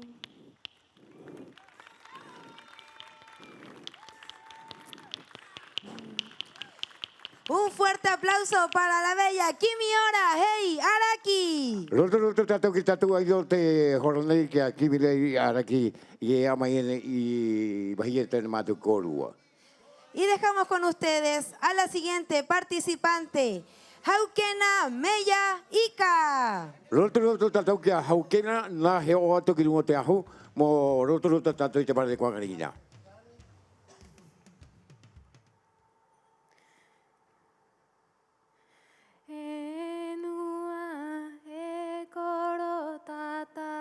Kaure tangi tangi, ko vei e moko, ko vi e kena te ae. E uta e tai e, kangaro ai te tangi o te takaure, ko teka ai te ka inga, mora wa ai te tangata. Po nui korua ta atoa. Ko au nei, ko Haukena Meya Ika. O te mata he miru, o te ure he miru ariki. I te hora nei, he hakariro au, pa he vārua e rua. I hakau ike, i te tangata, mo manau, he tau nora aua. Te rara mata ua tōku hakari, ko vi e moko. Ki ea tea, ki ea i nika. Te rara maui nei o tōku hakari, o vi e kena. Ki ea taua mamari, ki ea uri uri. He haa mata i runga i tōku retu, I runga i tōku retu, he mana, moha riro, mai te wāru arake, ki te vi e tau. He topa mai i runga i tōku mata, he mata pea mata ua vi e moko, he mata pea maui a vi e kena. He oho mai, i runga i tōku ngutu tika, ta kaure tangi. Hora era, e oho mai era maua, he ngaroa e te tangata, i te tangi o te tā kaure. He topa he turu atu, i runga i tōku ngao. Hereva inga o maua. Mora va'a. I to maua kenu. He topa mai I runga I tōku keo. I runga I tōku keo. He tuki tuki e ono. Ko haka wawa. Ko hanga takaure. Ko pōike. Ko hanga nui. Ko hanga tētenga. Ko orongo. He rauhuru kona. I haka wari ai a maua. A takatu uro. Ki runga ki tōku hope. Ko motu nui. Ka inga o heru. Ka inga o patu. He oho mai. I runga I tōku rima. He rima kona, he pare kona matau. Ko heru o vi e moko. I runga I tōku rima. He rima kona, he pare kona maui.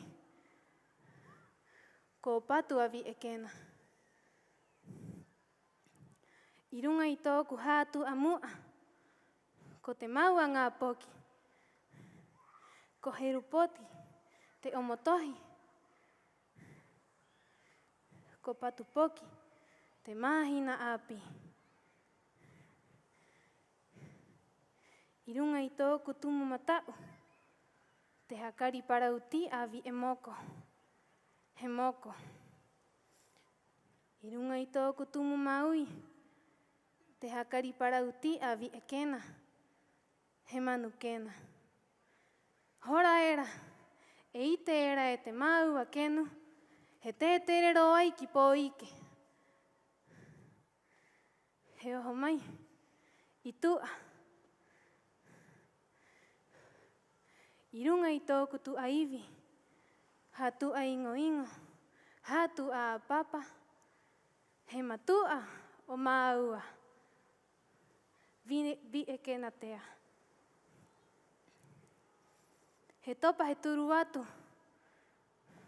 I runga I tōku mangungu. Te kimihanga. O te maua ngā poki. Ko heru poki. Ko patu poki. Mora va'a. I te raua matua. Ko ia ko tōna hua ai api.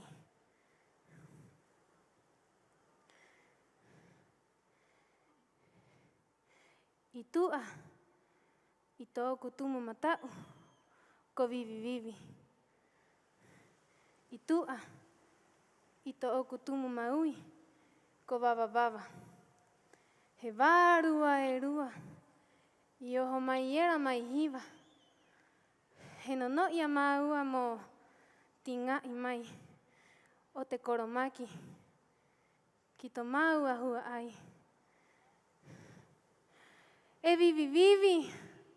E wawa wawa. Ka oho mai ko rua. Ka tinga I mai ko rua. O te koromaki. Ki to oku kenu. Ki to oku poki. Ko mate avi e moko. Ko mate avi e kena. Ko maoa. Maururu.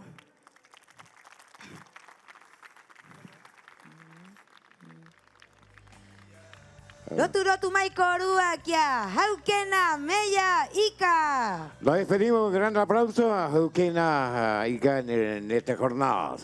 Esperamos entonces el segundo integrante que estaremos ingresando a este escenario. Dejamos con ustedes en este escenario a Sebastián Paco Mío. Nakolua ka itamen chorden he alto a Paco Mío. Motata al tito na amo y chornegro. Rotu. Gran aplauso por favor.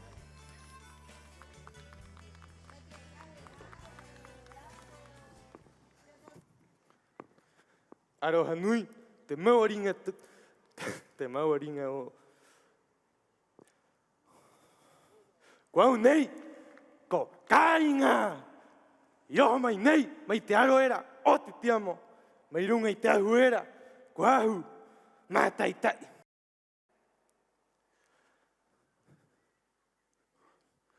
he haa mata mai a te retu. He turu mai, he mata pea. He ihu tika. He ngutu tika. He pangaha.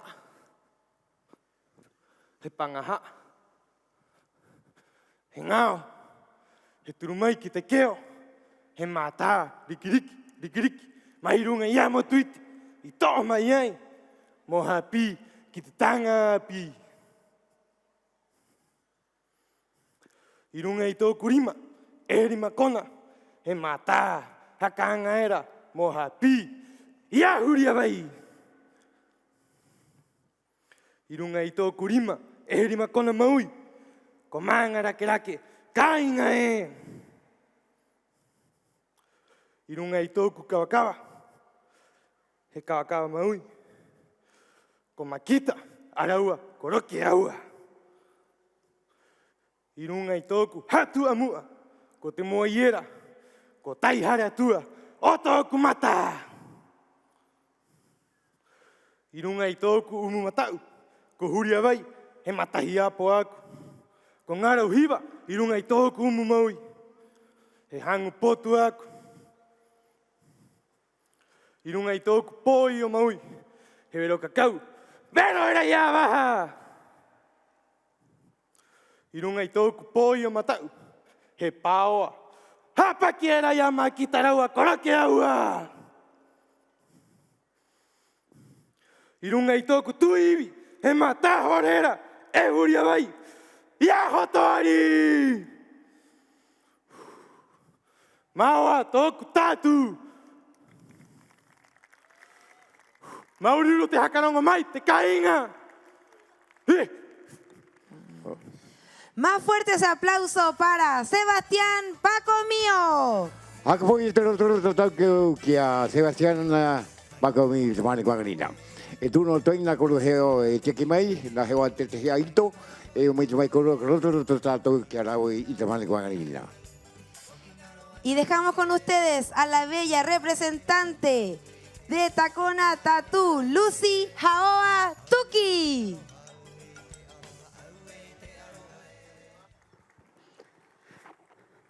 Hei ria tiki, kira no raraku, kirunga ki maunga.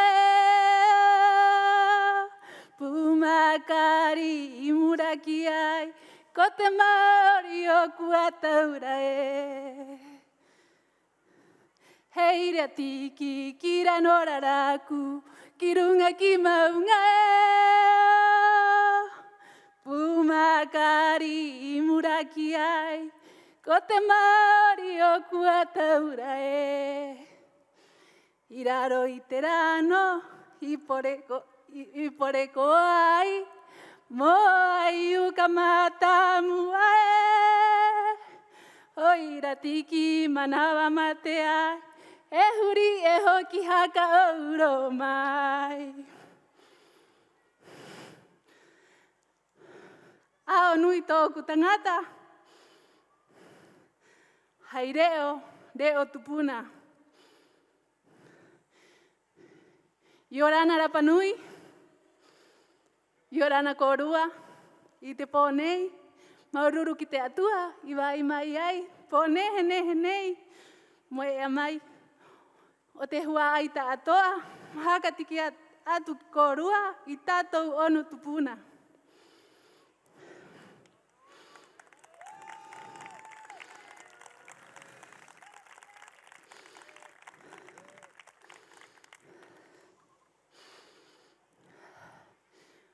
Tōku ingoa, ko Lucy Haoa Tuki. I te pōnei, tōku ingoa, ko vai te kiho. Vai te kiho, te haaura o te ingoa nei. He ingoa o tōku henua, ai e moe mai era.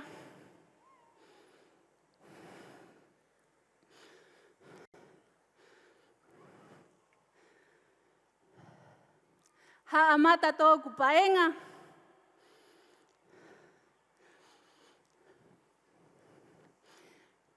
Mai te ahuera, Koko e hoko. Koko e hoko. Haere tōku wae. Tōku manau. Tōku kuhane tahito. Ki mata uuri.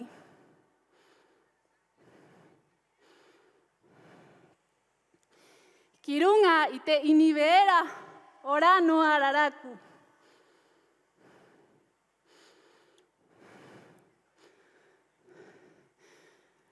Ka tuuro ki te hanga.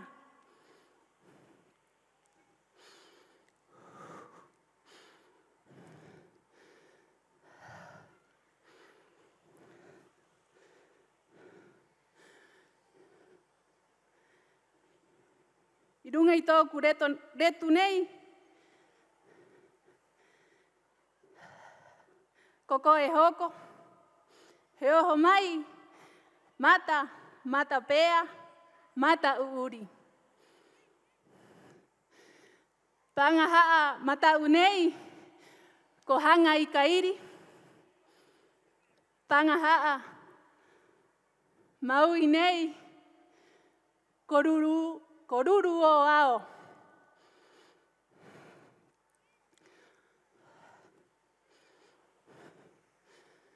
He oho mai, ki te ngao, ko vai mō ai.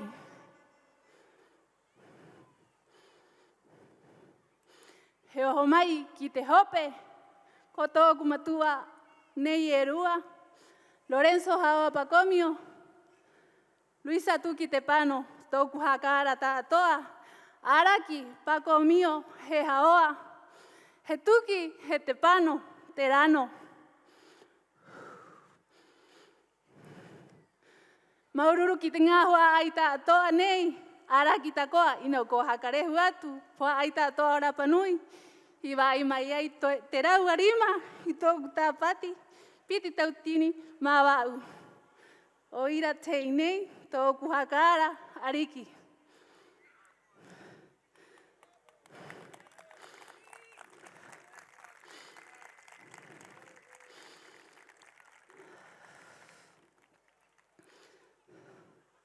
O ira i tātu ai, te hei, o tōku hakara, ariki. He tuu te pō, he tuu te pō, he moe, e te matua, vie, te matua tangata, papatio, mamatia, te taina, tane e wahine, he moe wārua, o runga i te pō, o te poki. Pō, he moe wārua koe, ko ngau atua e te kioe. Ko e ki atua e te paihenga. Ko oho atua ki a koe e te nanui, te nanue para. Te ki, o te tangata, o te vie, ki atu era ki a koe, i te pō, paraua api, penei e, nā te poki, he oho mai ki a koe.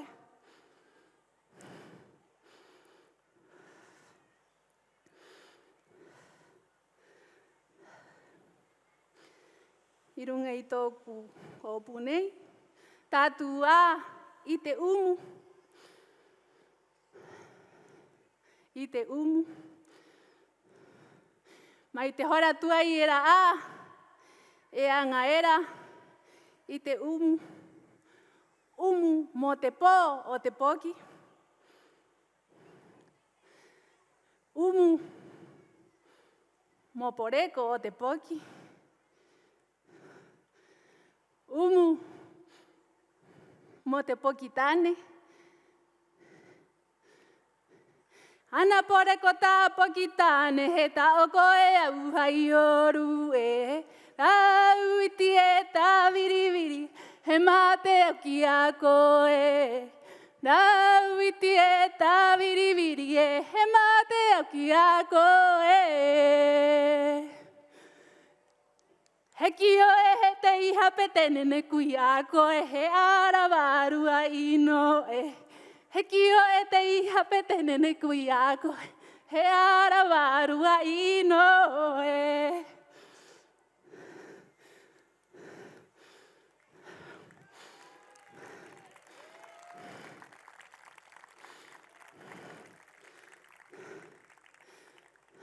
He oho mai, i tōku rima, he rima kona. Rima, he rima kona. He tuki tuki, he tuki tuki. Tāku ngā poki nei, hāpi nei, paura te mahana. I tiara hāpi, i te ngā riki riki, i tātou reo. Mai tā e ngaro. Nā ku haa amata ku ngaro a. Pehi wa au ana haa amata, ana hāpi tāku ngā poki. Hāpi mai e korua i kona hareera. Ina ko hakare ki te Maori te hāpi, hāpi e rāua. Ia korua te anga i kona hareera ta koa. Maururu.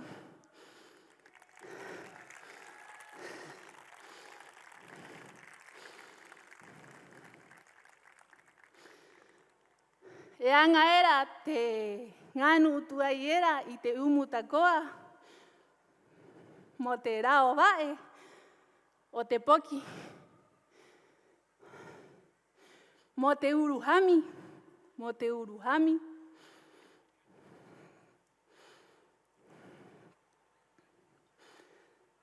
Hai umuera, he hakapua i era, i tātou ngā poki.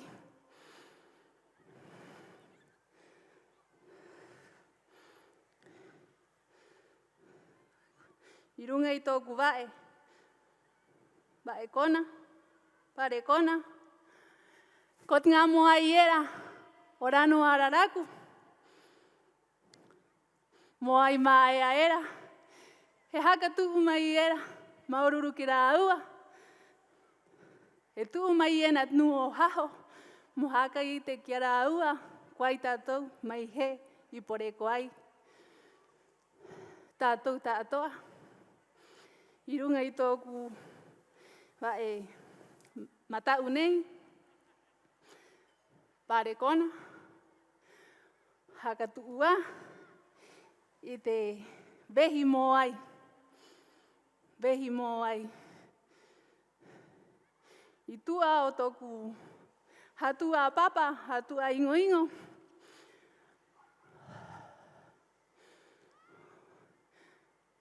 Ko tāpura a, e tōku Māori tā, i te ngāra nei e toru. Aira e wehiera te moai. Ko te o, ko araro ara kei, ko kauhanga o waru. Aira te moai e haereera. Mai araro ara kei au kātopa nei. He aro hatu au i orana o korua. He moero hoi koi tā warua, ko piri atu ana hoi au. Kurehu tahi mai ana o tōku manau. Mai araro ara kei au kātopa nei. Mo aha, mo ki atu, e ora no a tātou, e ora no a tau nei rapa nui, ka mau pe mua ka hoena, maururu.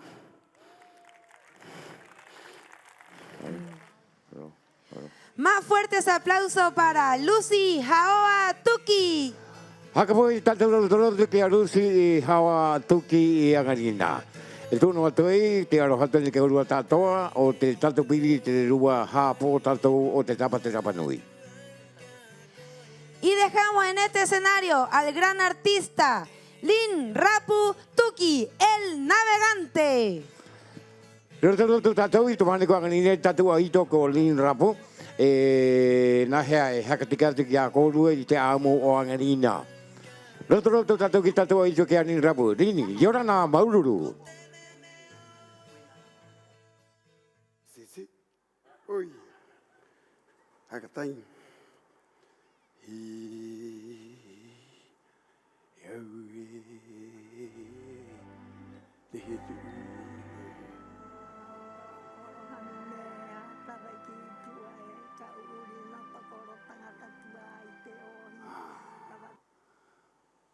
Haka matet mori mo te keme te tu.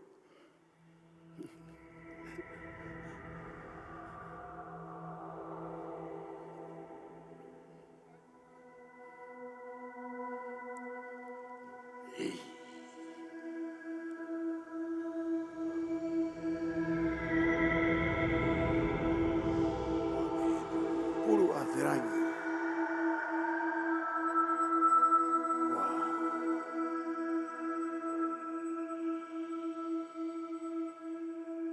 I orana ko te hua ai e. Angarina i rao mai nei.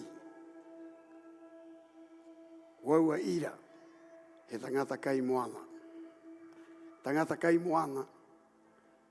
A ana te ara. I roti te moana. Hakata kia era. Mō tere o te waka.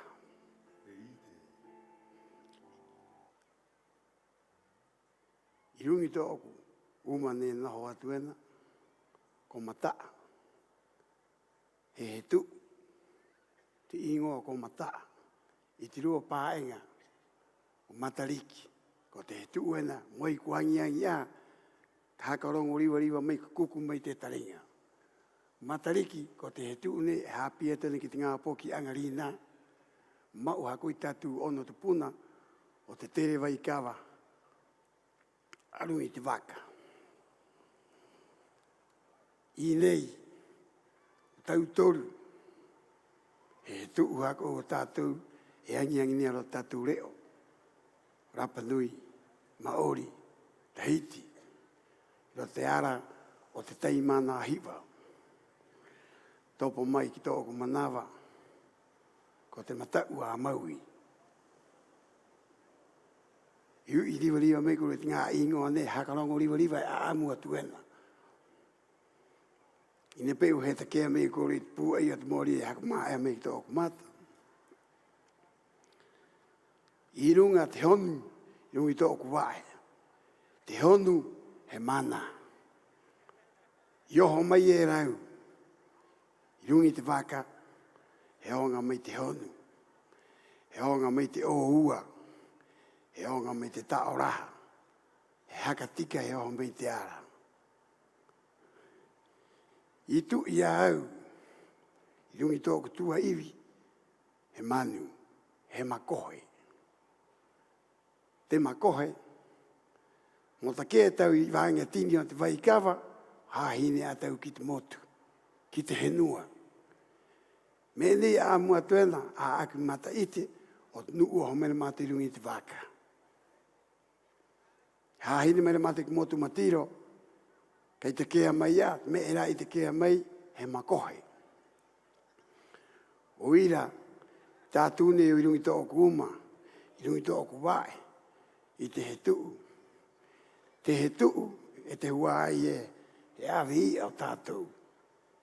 Pe ira to tātou tupuna, iu i ere hakatika era, mo teri ro te moana. I te pō, hiu i ohoe, he angi ki anei tātou.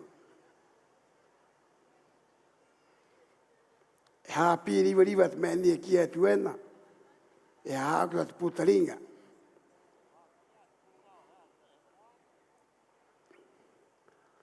Iau e hāpi tuena e kōroa. Ia, nāt me hanga ku ite a koe, maururu.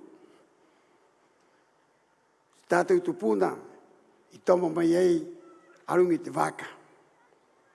Angarina, arungi te manu rewa tātou e ohoe.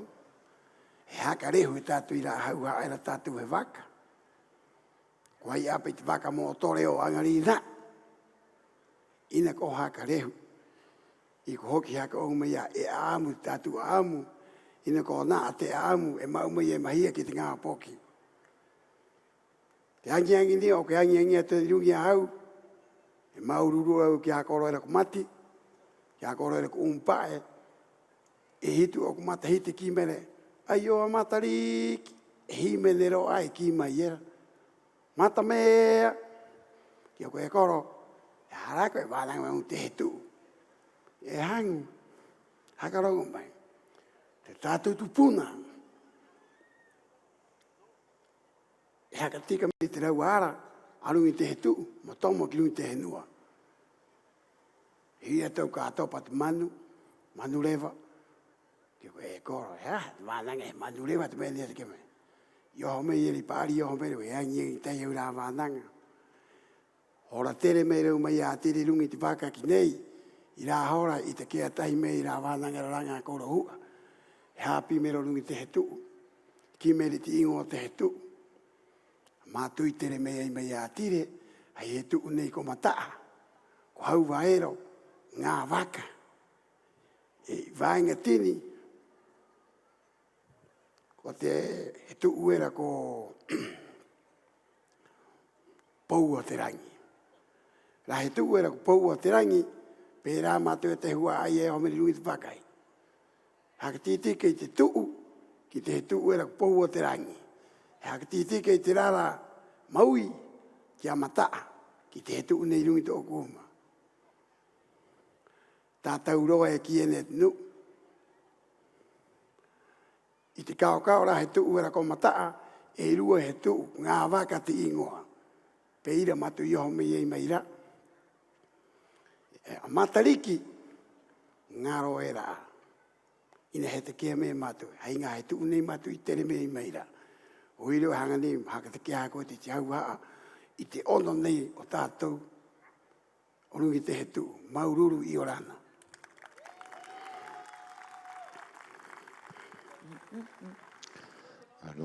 Más fuerte el aplauso para Lin Rapu Tuki. Hakpoi te rotorotu ki tatu ai toke arini i a muatuei o runga i te hakatereo o te hetu. Público querido, los vamos a dejar con el último participante de esta noche.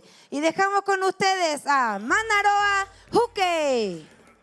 Rotorotu tatu ki a Manaroa Huke i angarina na he atu mo i te mei korua he hatana amu e tūno te tatu ki te korahakau te tuai.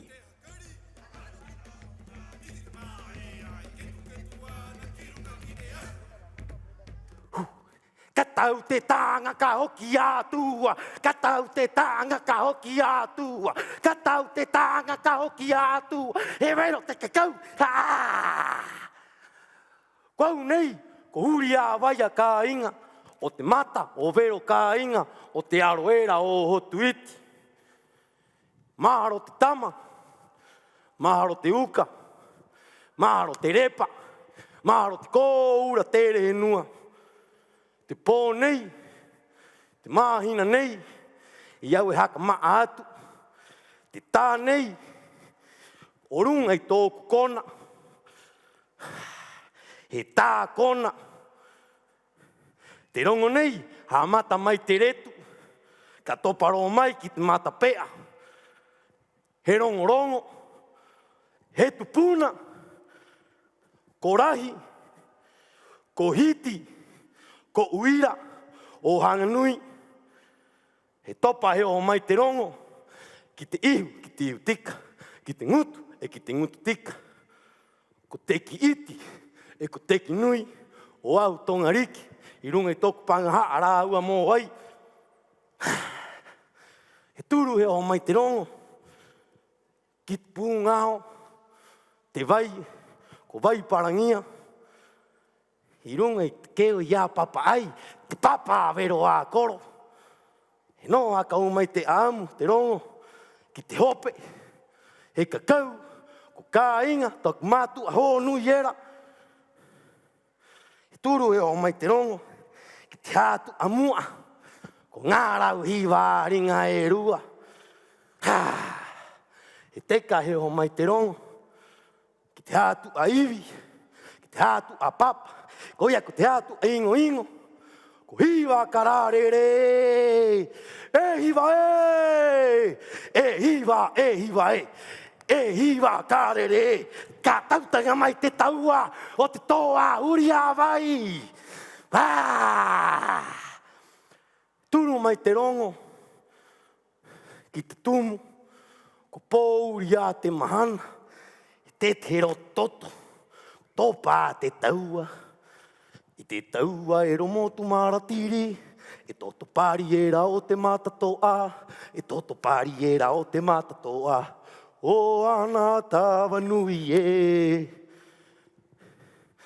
E topa hea kau mai te rongo, ki te turi, ki te tumu pare, ngā matatoa e toru, ko toki puni, te matatoa rae, ko toki heu, te rua matatoa, e moha mau, ko toki poro poro hera, ko toki puni te matato ara e, ko toki heu te rua matato a, ko te poro poro hera, matato a e roa tawa nui. Ki te rua kona, ki te rua tumpare, te iwi, e ro pere roki roki, e ko hou e tai, moharo i te timu, e kau te iwi, o pere roki roki, ki runga i te tūke niu, e mo te timo ka topa mai e nā. E mai te pare, ki te pare rima, e ki te rima kona, e rika, e rima amo kai, e rima amo pei, mo hanga i kōrua te kōura e, maua tōku rongo tā kona, tia! E hiva karere, ka tautanga mai te taua, o te toa uria vai. Tia!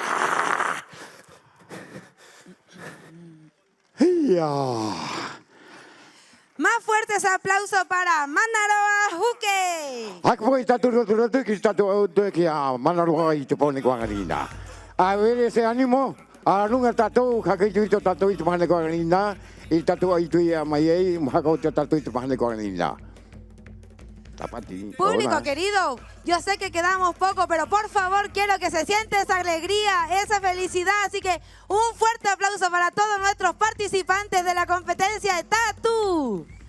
Haka po i te roto tatou, mohanganina, o runga te ai tui a mai runga te ahunei, ko kūrua te mata i te angarina, e tūno atu i matu haka i te atu, i te tetahi e āna o te kōri o te horone. Público querido, siguiendo esta noche vamos a dar inicio a la competencia de Kaikai. Kaikai, siendo esta una expresión tradicional Rapa Nui que consiste en un entrelazado, formando una figura a través de ambas manos con un hilo confeccionado por fibra vegetal y o cabello. A partir de eso se recreaban antiguos cuentos, juegos y leyendas, las cuales siempre se asocian un verso recitado llamado Pata Utau.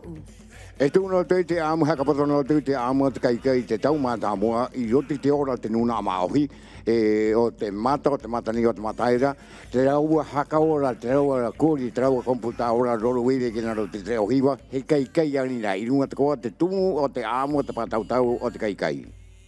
Así es, querido compañero. Las bases del Kaikai. Debe ser explicado en idioma Rapa Nui y una reseña en español. Los competidores deberán presentarse con vestimenta tradicional Rapa Nui. Los criterios de evaluación serán presentación del competidor, significado del Kaikai, ejecución, idioma Rapa Nui, vestimenta y manejo en el escenario.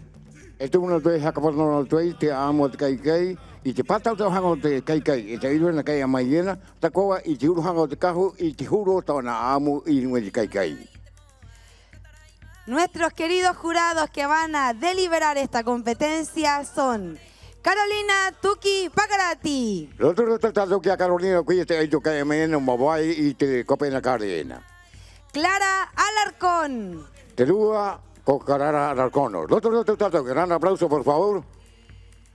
María Eugenia Tuki Pakarati. Un fuerte aplauso para nuestros jurados, por favor. Ya María Eugenia Tuki Te rotu o te male kwani ko te toru o te aito maane la weba y te kai o te male kwani na. Así es, compañero mío, público querido, sin más preámbulos los vamos a dejar con la primera participante de Kai Kai. Su nombre, Amelia Pacarati Atan. Un fuerte aplauso. Rotu kita tu aito te kai na he mai choro nei he rotu tu ka ko te nei e tu no te yora na ko ta a mo o si te mi 7 miliona po yo tu yora na maururu.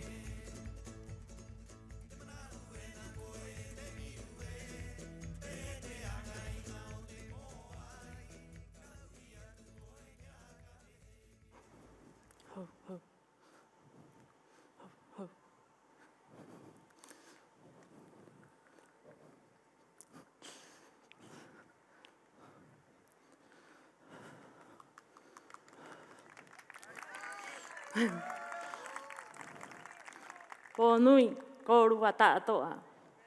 Ko au ni, ko Amelia Pacarati Atan. Rao mai ai, au, ki runga i te ahu nei, mo pāta utau atu, haka te ke atu. I te kai kai, te ingoa, ko e rua ngā uka, ātori aho i ata. Te aamu, o te kai kai nei, o runga i te ngā uka e rua, ngā poki ātori aho i ata. Te anga o rā ua, haka hihinga mō ai. Kori e ohono ana rā ua, mai te aro era o mataweri o tai, ka tuuro ki ahuri kiriki, i tua o te karikari. Muy buenas noches, el público presente. Esta noche les recitaré un juego de hilos en idioma Rapa Nui. Su nombre es Eruangauka Atoriaho Iata.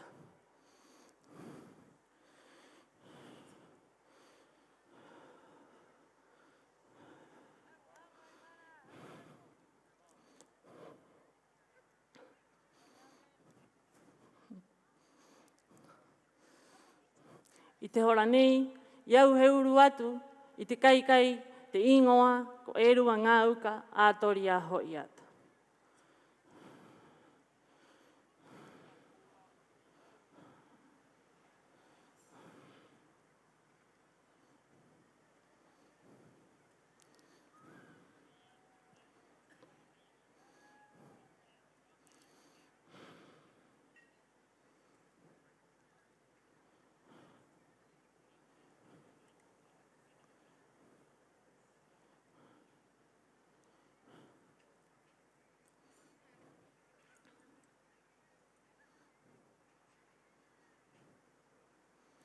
Iau e popo atu ena i te kai kai.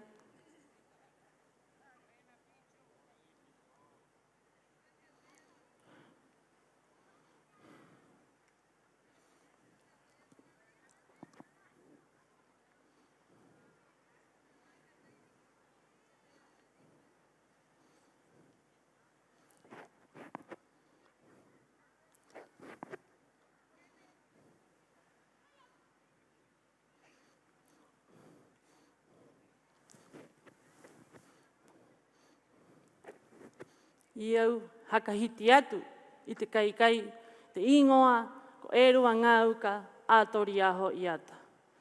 Haaura atu, taka nei o mua, he pū oko o Rangauka. Taimana nei o tua, he rau oho o Rangauka. Turu mai a te taka nei o raro, he hakari o Rangauka. Ngā poki e rā tori aho i ata. I te hora nei, iau he pātau tau atu, i te kai kai, te ingoa, ko Eruangauka ātori aho i ata. Eruangauka ātori aho i ata. E aha ana, e uru pukao, atarangi ana. E tomotomo pukao, here riwa ana. I te motu o tiau, kau o tiau, hopu o tiau, i tua o tiau, i ahuri kiriki, i haka hinga ana, i te mō ai. Ko wohu, ko hanga, ko tito ke, kere matapea, ka ngaroro ki hi wā. E rua ngā uka, a tori aho i ata. E aha ana, e uru uru pukao, atarangi ana. E tomotomo pukao, here riwa ana. I te motu o ti au, kau kau o ti au.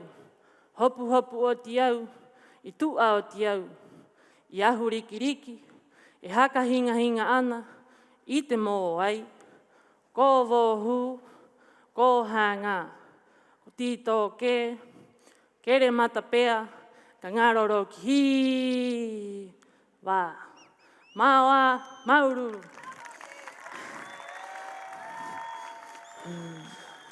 Más fuerte ese aplauso para Amelia Pacarati Atan. Haka po i te rotu ki tatua ito o te Amelia a Pacarati Atan. Nā kore he te ke mai he atu te horo nei te tahi i aito o te kaikai i koro mai te mai. Dejamos con ustedes a la siguiente participante en Kaikai, Moana Tepano. E atu kino te ahui te horo nei a Moana Tepano, maane i pata tau tana ki reo te horo nei. Roto ki tatua i te mahana kua nina. Recibamos en este escenario por esos candidatos al famoso Kaikai.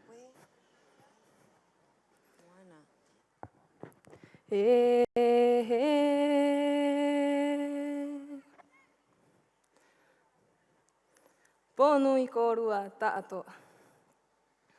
Ko au nei, ko Moana. Te ingoa o te kaikai nei, au kauru atu ena, i pō nehe nei, ko ana kena. Te haaura o te kaikai nei, e tahi tangata, ho nui o te maramarama. I hanga ai, mo kai, i te mauku e tahi, te ingoa koko piti kauhenua. E tupu era, i te aro era o ana kena.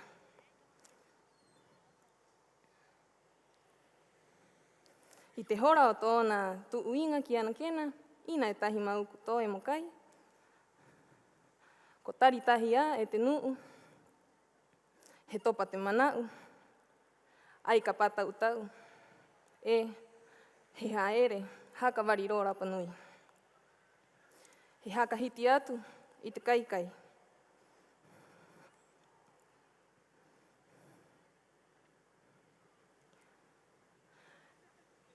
I te hora nei, au he patau tau atu i te kaikai, ko ana kena.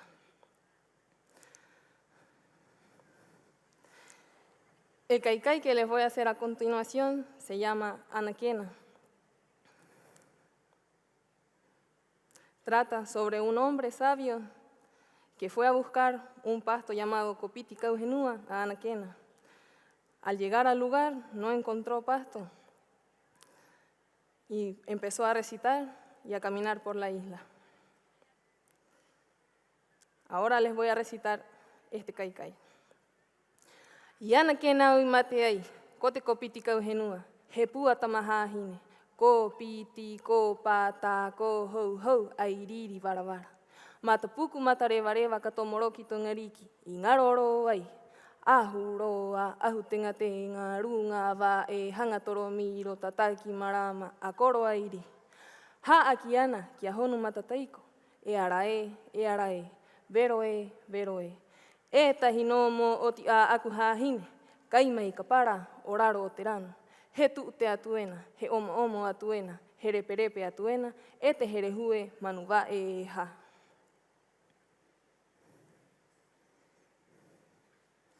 I ana ke nau I mate ai, ko te kopiti kauhenua, he pua tamahahine, ko piti, ko pata, ko hou hou, ai riri warawara. Mata puku mata rewa rewa ka tomoroki to ngariki, I ngaroro ai, ahu roa, ahu tenga tenga, runga wa e hanga toro miro, tataki marama, a koro airi. Ha aki ana kia honu mata taiko, e arae, vero e. E tahi no mo o ti a aku hahine, kai mai ka para o raro o te rano, he tu te atuena, he omo atuena, he reperepe atuena, e te here hue manu wa e ha.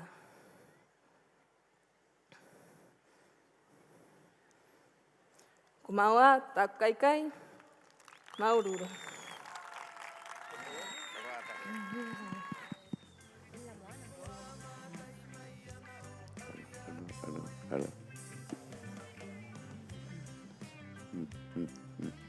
Más fuerte el aplauso para Moana Tepano. Hakpo y Roturotu que a Moana Tepano y Tepane Cuanina. Sin más preámbulos, dejamos en este escenario a la siguiente participante, Pomahina Hey. Roturotu que está todo ahí toje adiciones a Pomahina, Mokoro Japao y Tepane.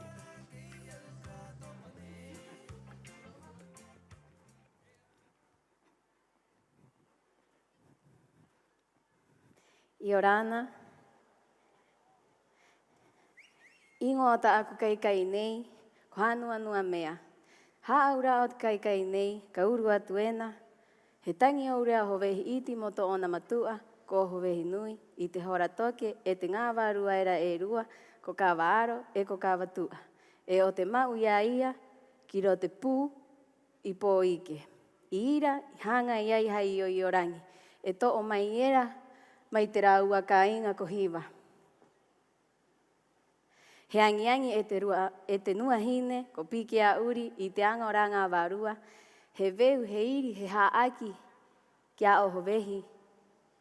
Mo ta e hāngai, mo ta e kai, i te Iorangi. He haamata e rāru au, hāngai hai kai vai e rao e ia.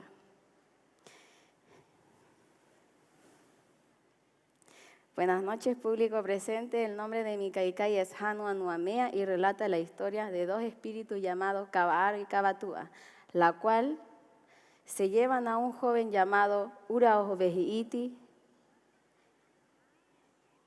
hacia el acantilado de Poike.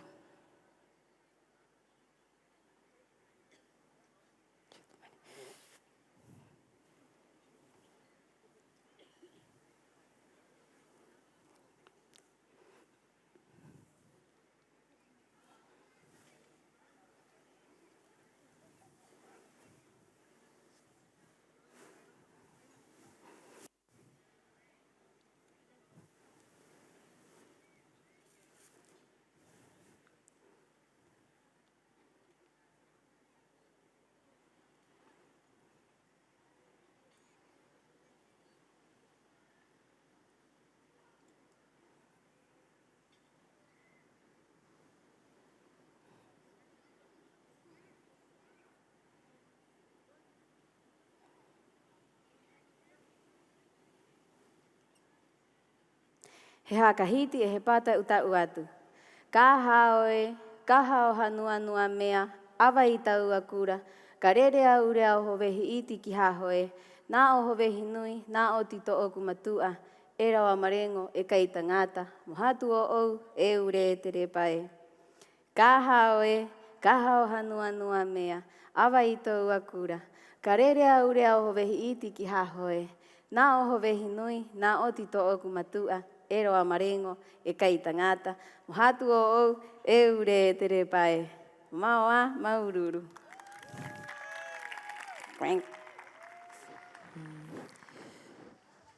Rotu mai korua, kia Pomahina Hey Araki. Nos despedimos a Pomahina con un gran aplauso en estas jornadas. Y dejamos con ustedes al siguiente participante, Pisimau Otevaicaba. Te aito tato te hornei kai ato no te ahu ko Pisimau o te Waikawa. Roto tato ki a Pisimau o te Waikawa. Haka atu. Aroha nui ki a hio te mata tupuna o te pito o te kāinga. Kua unei ko Pisimau, hina rere o te hua ai pakarati. I rawa mai ai ki runga i te ahu nei, mo haka tike atu, mo pata uta uatu, te kaikai te ingoa ko tawake. Te haaura o te kaikai nei, he manu tawake. E rere, e ora mai ena i runga i te tangata, i runga i te koro. Muy buenas noches, distinguido público. Yo soy Pisimau y en esta oportunidad tengo el agrado de compartir un poco sobre nuestra tradición oral. En este caso, el kaikai. El nombre de mi kaikai se llama Tawake y habla sobre una ave endémica de Rapa Nui, la cual se dice que antiguamente acompañaba las celebraciones, el coro.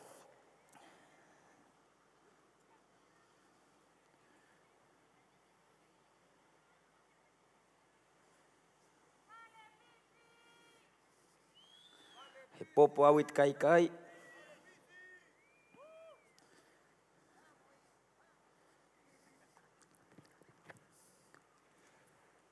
Haka hiti au it kai. E te mahingo, ka ui korua hai mata, te karao, te tawake, te pū oko i runga, te uma i te vaenga, e te vae i raro. I au he pata uta uatu i te kai te ingoa ko tawake.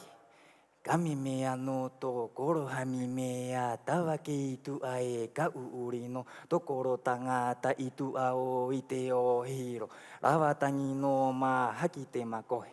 Kawiri te hupe o te kukuru to ua ewe pepe a ure motu nui. Kakai to koro pera, e toru angera.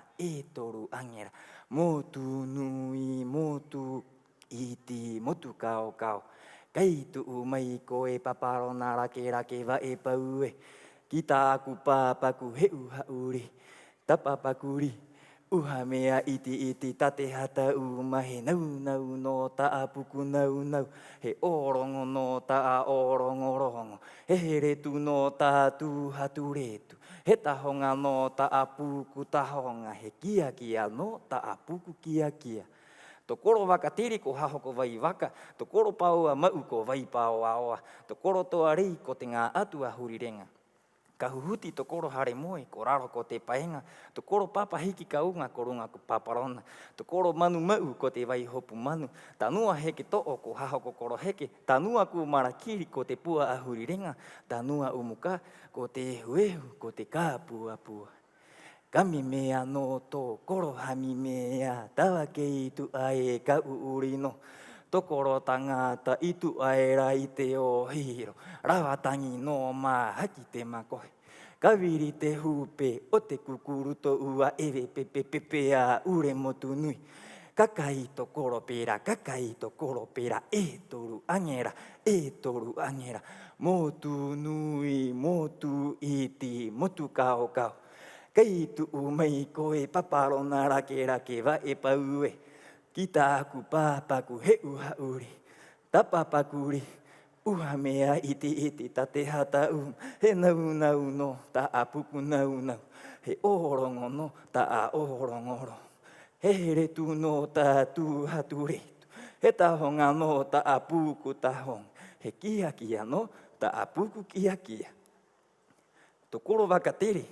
Ko haho ko vai waka. To koro paua mau, ko vai pao aoa. To koro toa rei, ko te ngā atua hurirenga. Ka huhuti to koro hare moe, ko raro ko te paenga. To koro papa heki ka unga, ko runga ko paparona. To koro manu mau, ko te vai hopu manu. Tanua heke to'o, ko haho ko koro heke. Tanua ku marakiri, ko te pua hurirenga. Tanua umuka, ko te ehu. Ko te kā pua. Ko mau a maururu.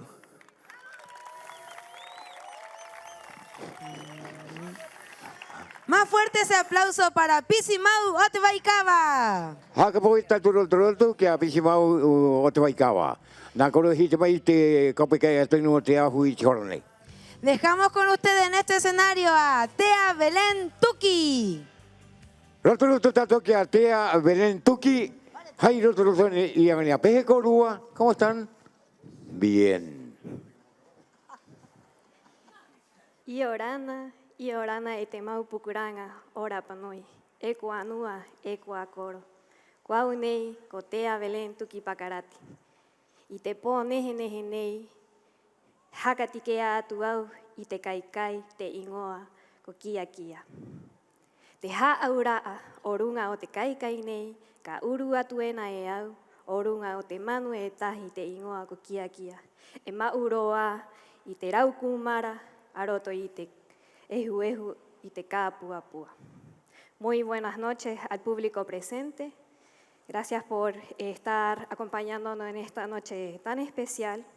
Hoy quisiera presentarles el kaikai llamado Kia, que lleva como significado un pájaro llamado Kia, que a través de su pico lleva diferentes tipos de kuma. I te horanei hakahiti au i te kaikai e he pātau uatu. Kia tari rau ku mara i te hue te ka pua. Kia tari rau ku mara i te hue te ka pua. Ko maua maururu.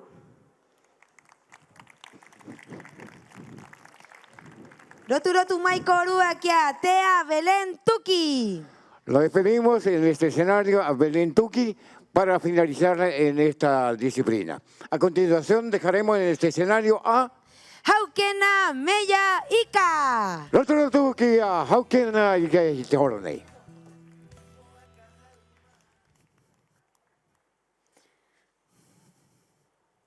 Ponui korua ta'atoa, tōku ingoa ko Haukena Meya Ika. Te ingoa te kaikai nei au ka uru atoena, ko amo moenga. Te haaura au te kaikai nei, o runga i te vi e tahi, e māko taro ai tāna kenu, o te varau i e te tahi atu ngā vi. O te haka keia ia, mo haka hui te ahi, moanga i te moenga, mo tunu i te kai. Buenas noches a todos, mi nombre es Haukena Meya Ika, y el kaikai que voy a hacer hoy se llama Amo Moenga. Se trata sobre una mujer que está celosa por su hombre, porque muchas mujeres lo miran, ya que es un hombre que sabe hacer muchas cosas como cocinar, hacer moenga y prender el fuego. Y au he uruatu i te kaikai.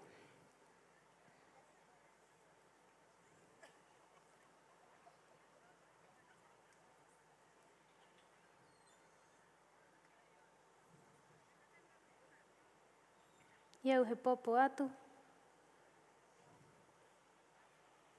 hakahiti,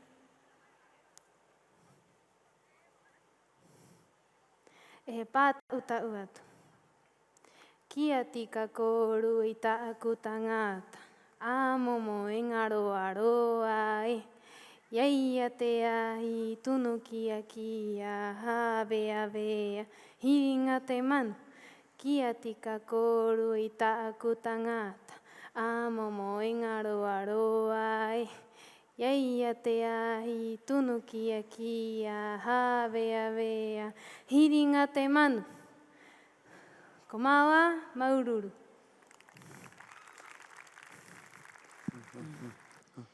Rotu mai korua kia Haukena Meya Ika. Con este competidores estamos en la segunda etapa de esta jornada lo que en carpeta, 3 integrantes para el famoso Kaikai. Dejamos con ustedes a la siguiente participante, Fortunata Araki. El ojo técnico te ha dicho negra y el otro que a Fortunata Araki. Oh he ho, oh he ho, he amo, o te waka e rua, kumara e renga, kumara e tohia te raua ingo. Moe warua o haumaka, i te topa inga o te raa, he amai tōna kuhane mai roto tōna mahatu, mai roto tōna kuhane. He oho, he rere, he hoki, he ui ki te atua, ki te motu e tahi, monoho tōna ariki, he ariki poki tani.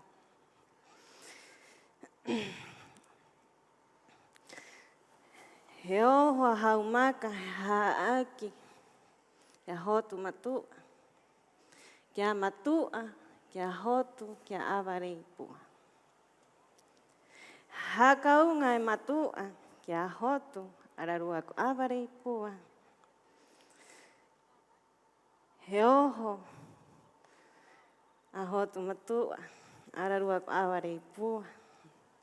I runga i te raua waka, he nini anake, he hoki ki a matariki, ki a hiwa, ki owa, ki waki. He oho ki ngā waka, ko te moana nui a kiwa. He turu mai ki ana te pou o te rangi, ko te kāinga.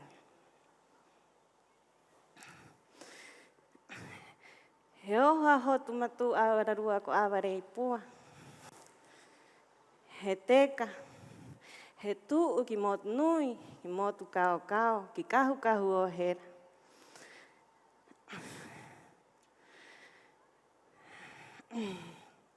Tu era ki rā kona, he tikea a hotu, i te raukai, i te manurere. Ko tano a rā kona, mo noho te ariki. He oho ana nāke, ko te raua waka, ki akahanga. He ui e hotu, kai tāno mo tomo, tai ia te wawe. He ui a hotu matu a ki poike. He maunga roroa. He teka he oho, ki papa a huarewa i hanga ho onu.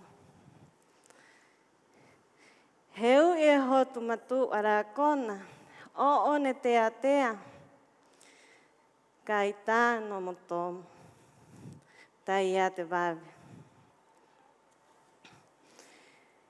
He oho anake ki ana kena, he tuu ki ana kena. He koa hotu matua, one te atea, tāno ara kona mo tomo i te raua waka. Ira, he poreko mai te ariki rā e ka tuki haka he wari. He maori tarai mo ai, hua ai haka ara o tūpa hotu rikiriki. Mai a tuki he poreko mai a Tangaroa. A Tangaroa he noho ki a hānua mea.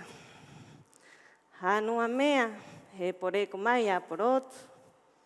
Mai a porotu he amai te makupuna. Makupuna pua nako te ingo to oku matu awahi. Kau nei, ko tupuna.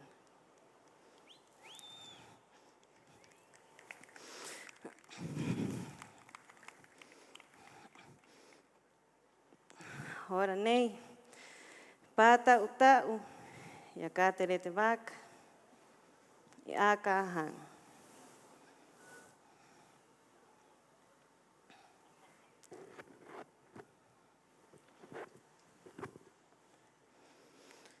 Kātere te waka. Kātere te waka i ākahanga, kamimiro te waka i huare wa, kātere te tere, o te ure rowe rowe o te hare o awae, puti puta hawa haware. Kātere te waka i ākahanga, kamimiro te waka i huare wa, kātere te tere, o te ure rowe rowe o te hare o awae, puti puta hawa haware. Kātere te waka i ākahanga, kamimiro te waka i huare wa, kātere te tere, o te ure rowe rowe o te hare o awae, puti puta hawa haware. Kātere te waka i ākahanga, kamimiro te waka i huare wa, kātere te tere, o te ure rowe rowe o te hare o awae, ka ngaroro ki hiwa, ki o wake wake. Maururu, Yorana. Más fuerte ese aplauso para Fortunata Araki. Aka fui tatu rotka Fortunato Araki i runga te aho o te mane konganina. E tūnua te tatu, nā koru he te kaumei na he ate te haito, mahake te traua a patata wanganina. Siguiente participante y dejamos con usted en este escenario a Lucy Haoa Tuki. Roto tatu ki a Lucy Tuki i te horani na he atu mo koru e roto mai e tūro tatu ki te hora hakau te atu ai.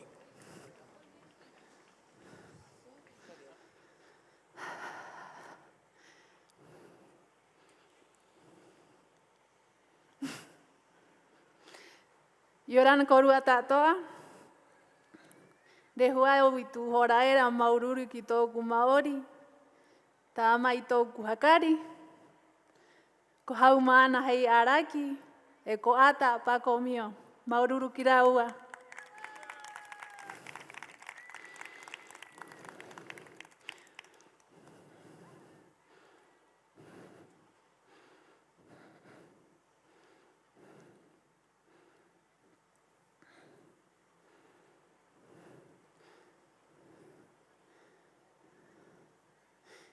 I chora nei, he popo wit kai kai. Kai kai nei, i hapi mai ki au, e tok mamatia era ku Miriam Tuki.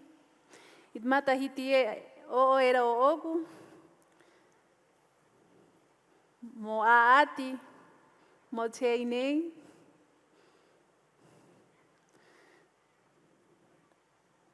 Mo te oro a nui nui nei, tapati rapa nui.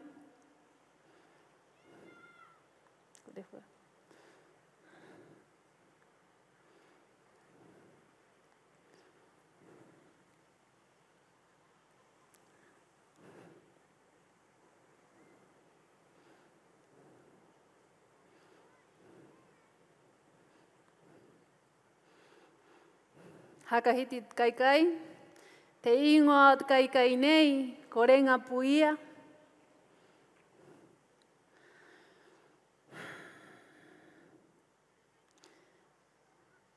Te haaura ot kai kai nei, he atua ngutu mea mea.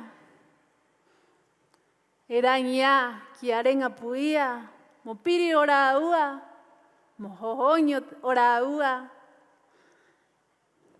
E kipa i erenga e kotano, ai eu imaiera ki aia. El nombre de este kaikai es Tren Apuía.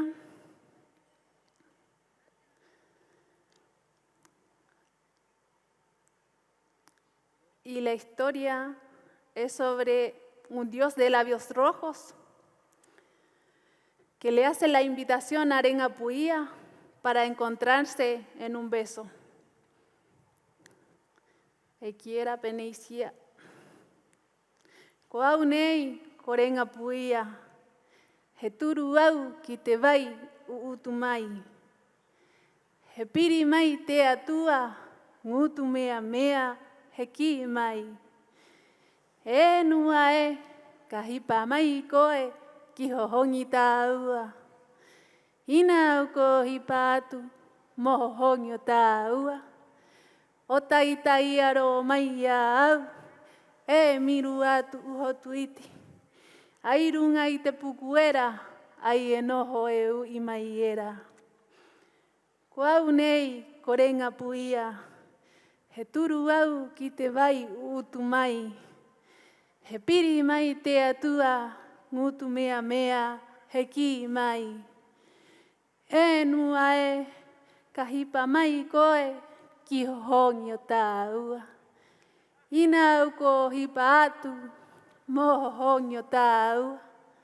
O tai aro mai au, e miru atu hotu iti.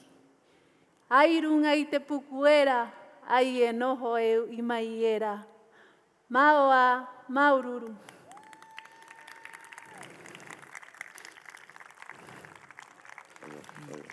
Más fuerte el aplauso para Lucy Haoa Tuki. Hakapo i tatu roto ki tatu i to ke arusi i tuki i to mane kone na kuru he teki mai i te rua kope man hakape ati te mahanani o anganina. Y estamos en la próxima, en la final, ¿no? Presentamos en este escenario a Ranginui Atan. Roto tatu ki Ranginui Atana mane hakape i te kori o te mane kone o te kaikai. Recibamos, por favor, un gran aplauso a estos últimos candidatos en esta disciplina.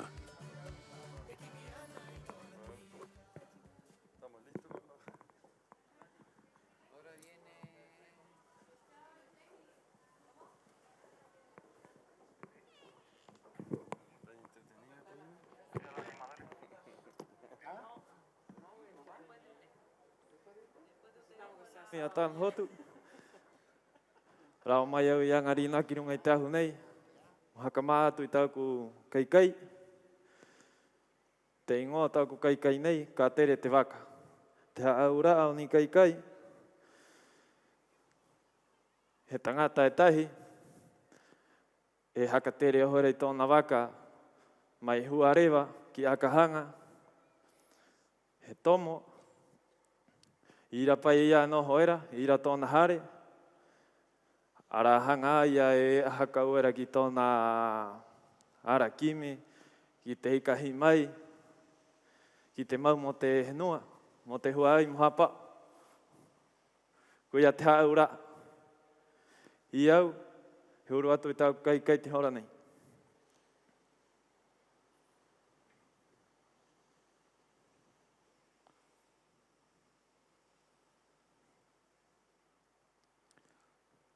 I au, hakahiti atu i tau kai.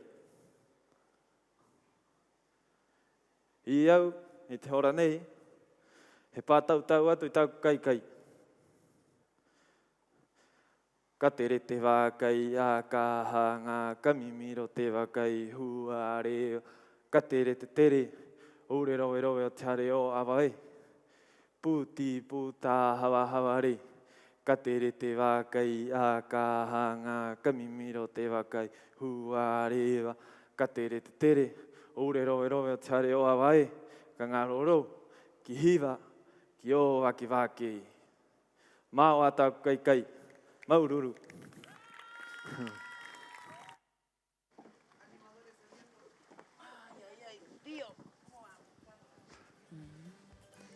Más fuertes aplausos para Ranginui Atan. Roto pua i ratou ki tatu i tui a tui horo nei, nā korua hakarau mai koi te mena kai meni nua te ahui horo nei kuanga linda. Pehe korua, liwa. Público querido, vamos a decir la deliberación de los jurados competencia Tatu. En tercer lugar, con 66 puntos, tenemos a Hoki Maiteao y Kimiora Hei. Te re o te horo nei na kei te tuene te uka nei e on horo ma toru tona no meri wai o te aati nei. Te rua, na koro te mei te horo nei na, ya te numera. En segundo lugar, con 67 puntos, Hauken Ameya, Lucy Haoa y Lin Raputuki. Aplauso, por favor, y ya los tienes identificado cada uno de ellos cuáles son los números que mantenemos en esta jornada. Y en primer lugar, con 70 puntos, tenemos a Manaroa Huke y Pomahina Hei. Manaroa Huke, el otro te número y vaya, hito oro. Es así como ha transcurrido esta bella noche. Público querido, les vamos a presentar la siguiente presentación de UT. Nakuru hakarong mai chorne matu hakare nu te hune, nati UT he mai hi mai korua e hia a minutika no hoto ne ke korua, muy koruaro. UT, estilo de canto de muy rígida línea melódica y ritmo. Su lírica es de las más variadas, pasando por temas como sucesos históricos y cantos de amor. Esto no alto es hakapato no te amo te UT y te amo te taumata amo y roti te ora tato te maohi y roi te UT pata utau o te ora o te nuna o te mata y te taumata amo. Las bases de UT son: cada coro deberá presentar 2 temas en competencia. Los coros deberán presentar sus temas con el nombre correspondiente y una breve historia de los UT. Y yo te tiene y yo te ati el uno himeno te y yo te pidi matamua o te nuna neika katia te tmani kuangalina. Cada grupo deberá presentar 2 temas musicales en competencia. Como instrumento musical de acompañamiento podrán utilizar maeaporo y quejo. Cada grupo deberá presentarse con traje típico Rapa Nui. Y yo te tiene me colo hakatan he maeaporo e tu no toe ururoi kahu o tite hakananu o tatu o te maohi. Los criterios de evaluación son expresión corporal, calidad grupal, puesta en escena, interpretación, armonía, melodía y vestimenta. I o te amo te hakananu o te amo te himene nei, e lau huru te mea. E riwa te himene, e hakatangihanga, e patautau e tūro ki te Europea, a morovau te numera rai. Les presentaremos también a los jurados de esta competencia UT. Primer jurado, María Eugenia Tuki Pacarati. Te kopera e maana e numera i te atine ko... UT. O te UT ko Maria Eugenia. Margarita Teao Terongo. Te rua kope ko Margarita Terongo. Simón Jaoa Pate. O Simón Jaoa Pate te toru o te kope maraua e hio e ui e haito koe te mena karena o te atine. Así es, público querido, no los queremos hacer esperar más y quiero que disfruten este bello arte, esta bella puesta en escena. Y los dejamos con ustedes, a los dos equipos, el de Lin Rapu, liderado por Den Apate, y el de Hugo Teave, liderado por Aru Pate. Un fuerte aplauso para estos dos bellos conjuntos. E tūno atoi, ka roto tātou ki tātou aitu na hea mai ki runga te hone no ko tātaratua e te ukanei. Koe te mena kai ara mena, pehe ka kope ena, mo kurua e vai, koe te mena kare ena o tamani kone. Yora na korua, o ti te mena se te yora.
Ponchita te pano acuña.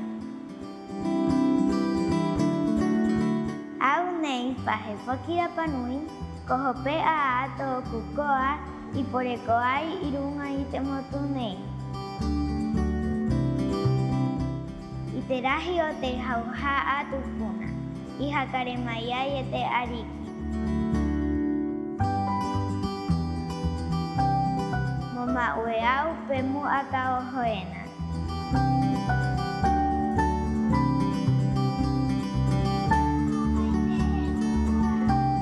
Koma watoku aamu mauru.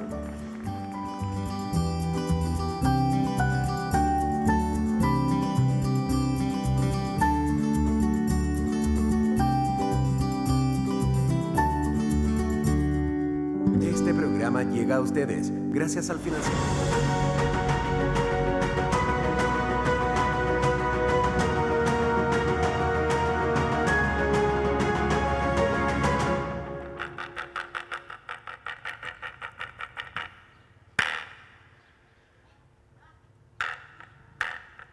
Mahiwa te ariki kimi mai ai, te pito te kainga, roto i te mahi nei roti te ra ana, au rewa rewa ro ana.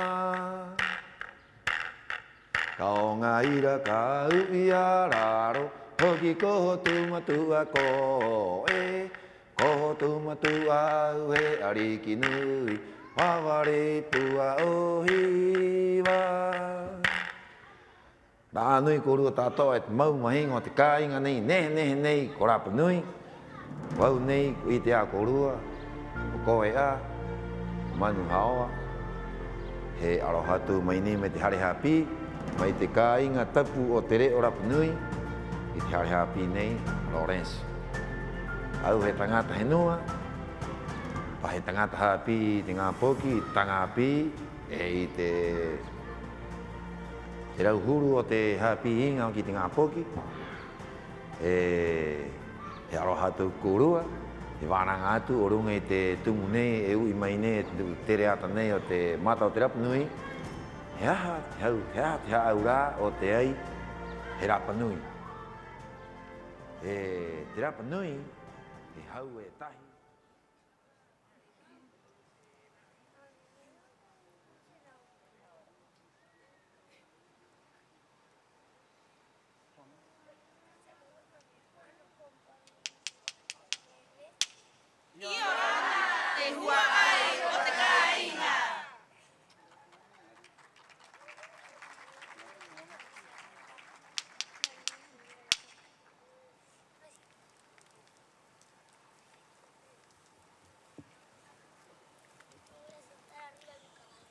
I orana te tangata hinua, i orana te papa aen tu mea mata i taimia ni te ana. Iu he āmura tu i tōrani a, i te mato u tēnei ararua. Te u te rae nei, o te kore hu aira parare e ararua ko veru ru au. Te tumu, hei arau a ararua. Hei atu e tahi pāhono mai te rua. Te rua u tēnei o matu kako atu ena. Te ingoa ko vae pua. Nei u te o te vie ko Ana Maria te ingoa, he tangi mta ana kenu pu o kokumi. I orana ko rua ka hakarongo mai.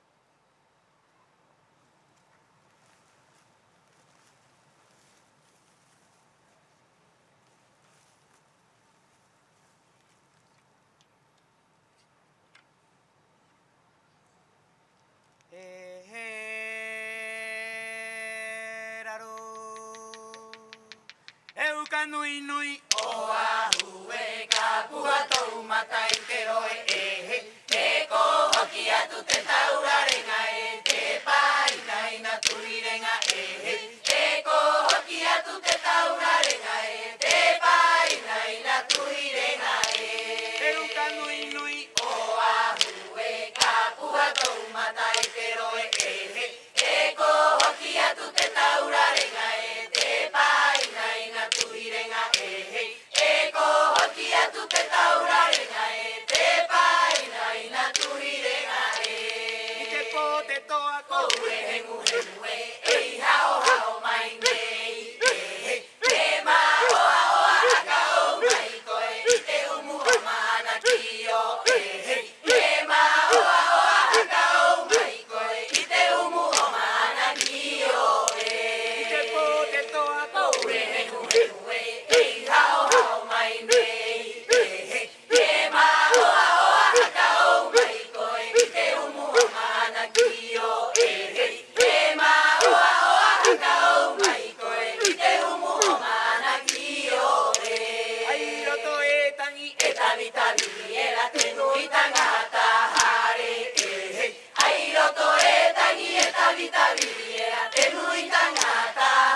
roto e tangi e tavi tavi di era tenui tangata hare ai roto e tangi e tavi tavi di era tenui tangata hare e un cano inui o ahu e kapua tu mata intero e ko hoki atu te taurare ngai te pai nai na tu hirenga e ko hoki atu te taurare ngai te pai nai na tu hirenga i te po te toa ko ue hengu hengu e hao hao mai nei e ma oa oa haka o mai koe i te umu o mana ki o e ma oa oa haka o mai koe i te umu o mana ki o ai roto e tangi e tavi tavi era te nui tangata hare ai roto e tangi e tavi tavi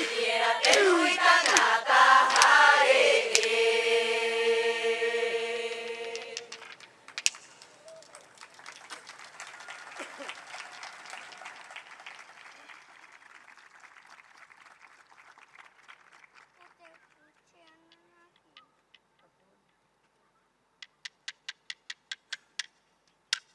Alohanui, te huai o te ainga.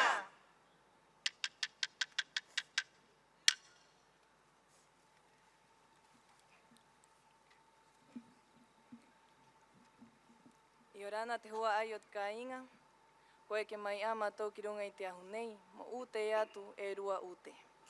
Te ute rae, ko uru vai. O te vie ararua ko te tangata, e moe era i te hare ana ana. He amai te vie, he ra ute rau oho ki te pato. Te rua ute nei, ko hau piano. O te matua e ui era ki te ana poki, a ara hea i a kao hoera. A te ara vai ko nana.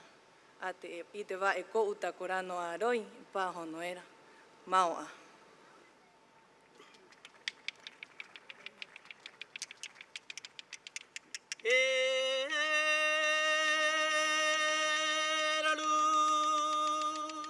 E uru vai aru o te manu e ara no ara i te po tore o havare toi au e iro tau atino uana ana ia tota uare anana ua puro ia tota uaro i te puro i te pato ara uana e no tai hoa nahi tuna te oto inia uru vai aru o te manu ara no ara i te po tore o havare toi au te iro tau atino uana ana ia tota uare anana ua puro ia tota uaro i te puro i te pato ara uana e no tai hoa nahi tuna te oto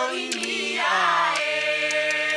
uru ai aru o te manu ara no ara i te po tore o havare toi au te iro tau atino uana ana ia tota uare anana ua puro ia tota uaro i te puro i te pato ara uana e no tai hoa nahi tuna te oto inia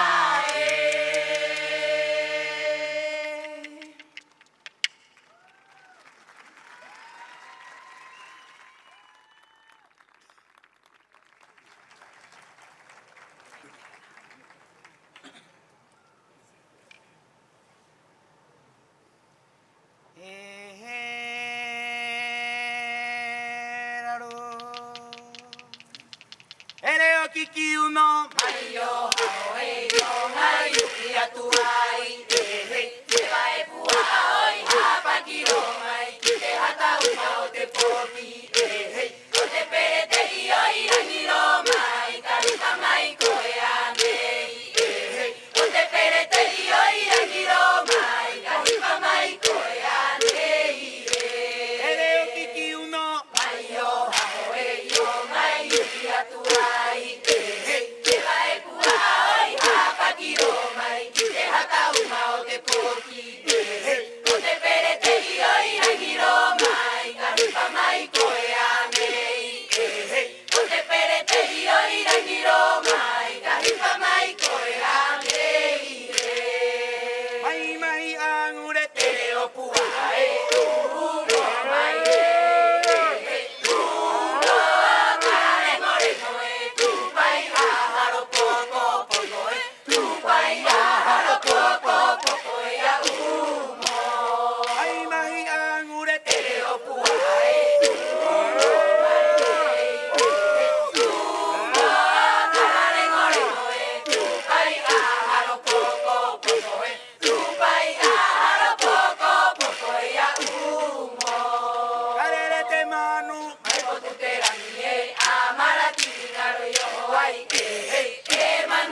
Más fuertes aplausos para todos los representantes de esta bella disciplina GUT.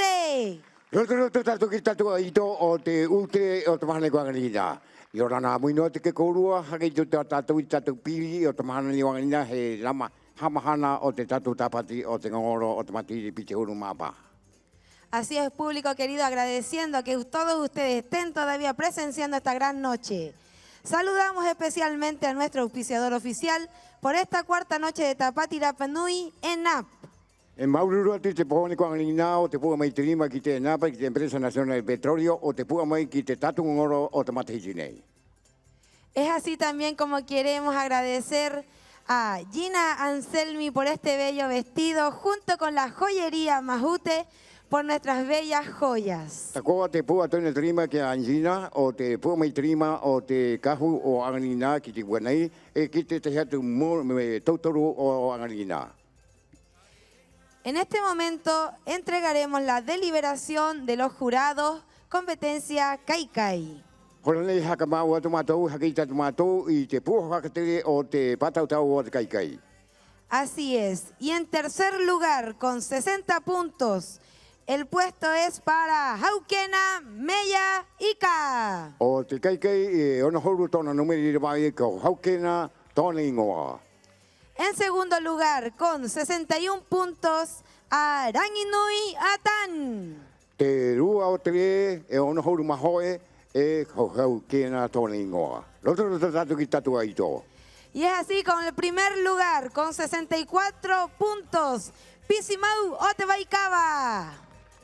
Roto tatu ki tatu aito ko Pisimau Otebaikaba e hito horu mahoe tona numeri o te mane koganina. Es así también como público querido, desde la Dirección de Medio Ambiente, queremos hacer un llamado a la comunidad para participar del concurso de limpieza costera. Por cada kilo de microplástico o plástico, estarás participando por increíbles premios. Deposita los residuos en la entrada sur de Hanga Varevare. Esto uno atoi na haikaita te tukanei o runga i te ingo tatu te waikawa wangalina. I riro te ingo te waikawa he ora tatu te maohi te ao tatoni o angalina. Maururu ke korua hakapiti me te manao e tahino na i rua te kona mahue o tatu ingo. Queremos también recordar al público presente que esta es una tapati libre de humo y alcohol. Es una instancia para disfrutar en familia, así que por lo tanto respetemos estas reglas para poder todos disfrutar como familia. E hono no atoi te rongo nei tatarato i tukane o runga i te awa. Ina he awa i nei e ko hakamakenu.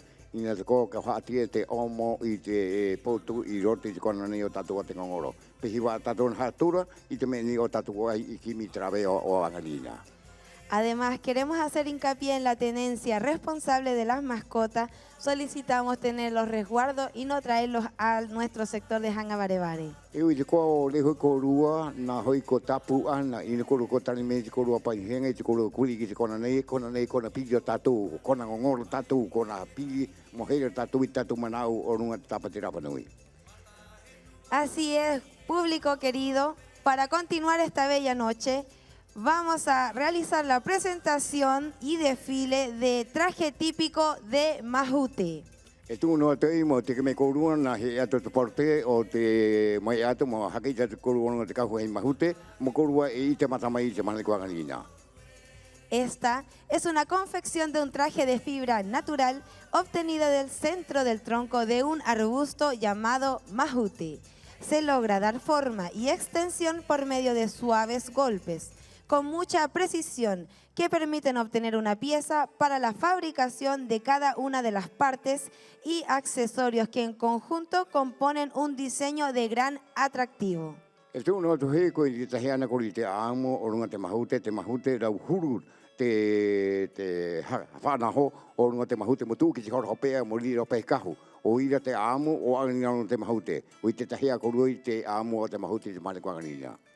Así es, querido compañero, vamos a dejar con ustedes en esta bella noche a nuestra Uka, Neje Neje Paco Mío y su presentación de Kahu Mahute. Un fuerte aplauso. Hei roto tatuana na hakahopea i te tatua i to tatua riki o te mane kuangalina i runga te aho nei. Amui no te aroha i ora na korua tātoa. Hake tuito, roto.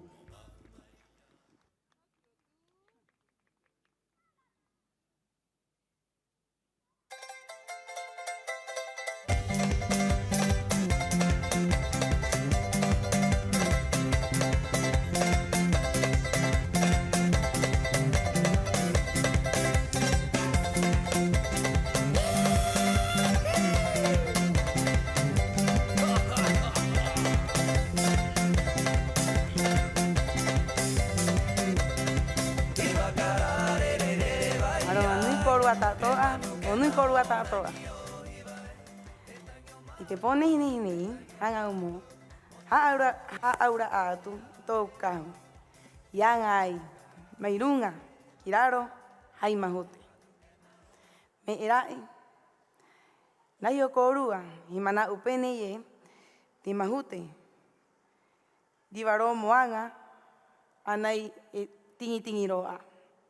Te kahu nei, ianga ai, hai mahute, tae tingi, kai tingi, i te kona nei, e tua o tāku hami. Hai mahute, pāri, e hai mahute, api, e ui atu ena i te kōrore, e rauhuru kōrore, he mahute, pāri, he mahute api.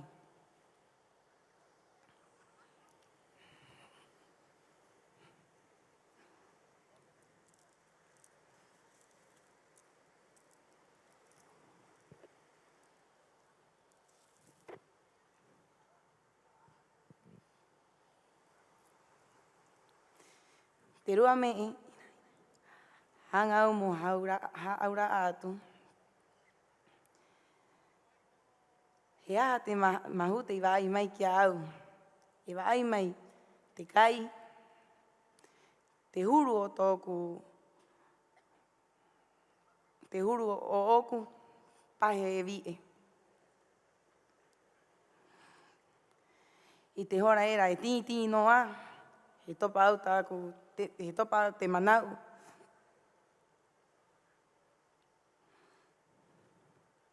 He hāpi o runga o au, o runga o tō tātou hau haapuna. Te toru mei. Iwa i mai, i hāpi mai, tōku matua wahine, o Sandra tante ave, ianga ai i te nari, hai mahute.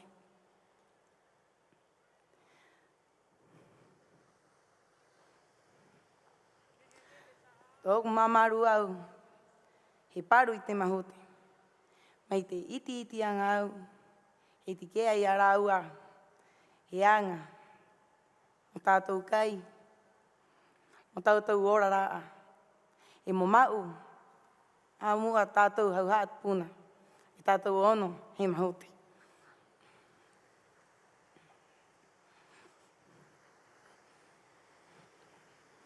Te hora nei hanga au, o mata i te atu i te rauhuru kōrore o te mahute.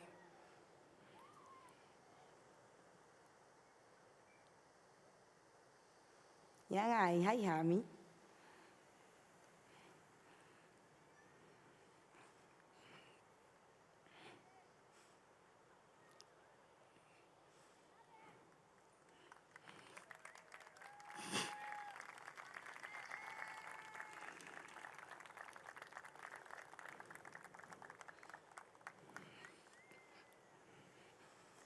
Nei hami ianga ai, hai hiro mahute. I nei, he mahute kai tingi. Nei raro, ko tingi a te mahute. Ko more a. Te poro o raro nei, ianga hai pare he rehe mahute. Rahi o te hora, a koe ianga no a te kahu, he airo a te pare he rehe. Tātoa mahute riwaro koe, moanga, hai me e api. Hai marama. I te nua, i runga i te nua, maumai a au, I te mahute, paruroa, haikiea. O tāku mamaru au ko Avenina Xaveika.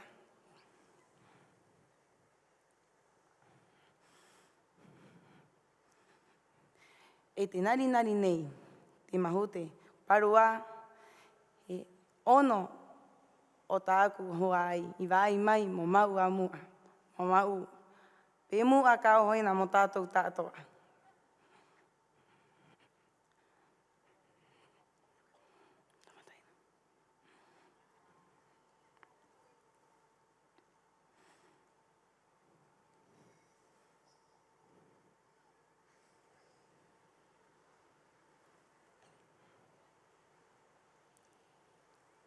E korua, tiwariwa korua, e tietai.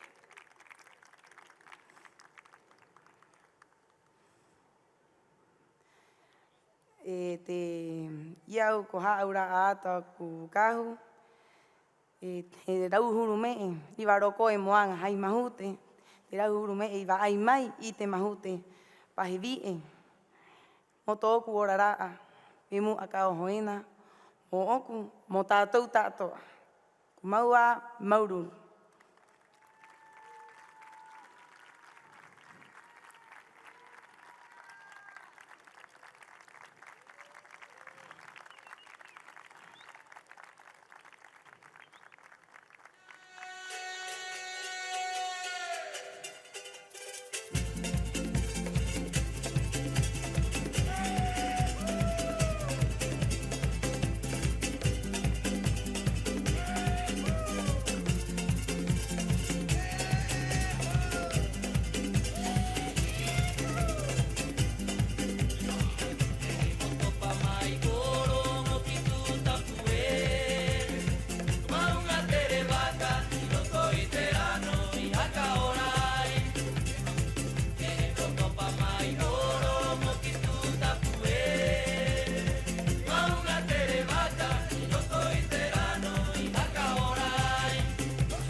Roto to foi korua, rana prauta pa eta korna. Yorana korua tato pe korua.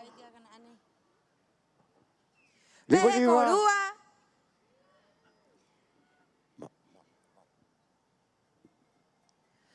Público querido, primero que todo queremos agradecer su presencia, su espera, por haber presenciado y haber estado con todos nosotros compartiendo y presenciando estas grandes disciplinas del arte y la cultura.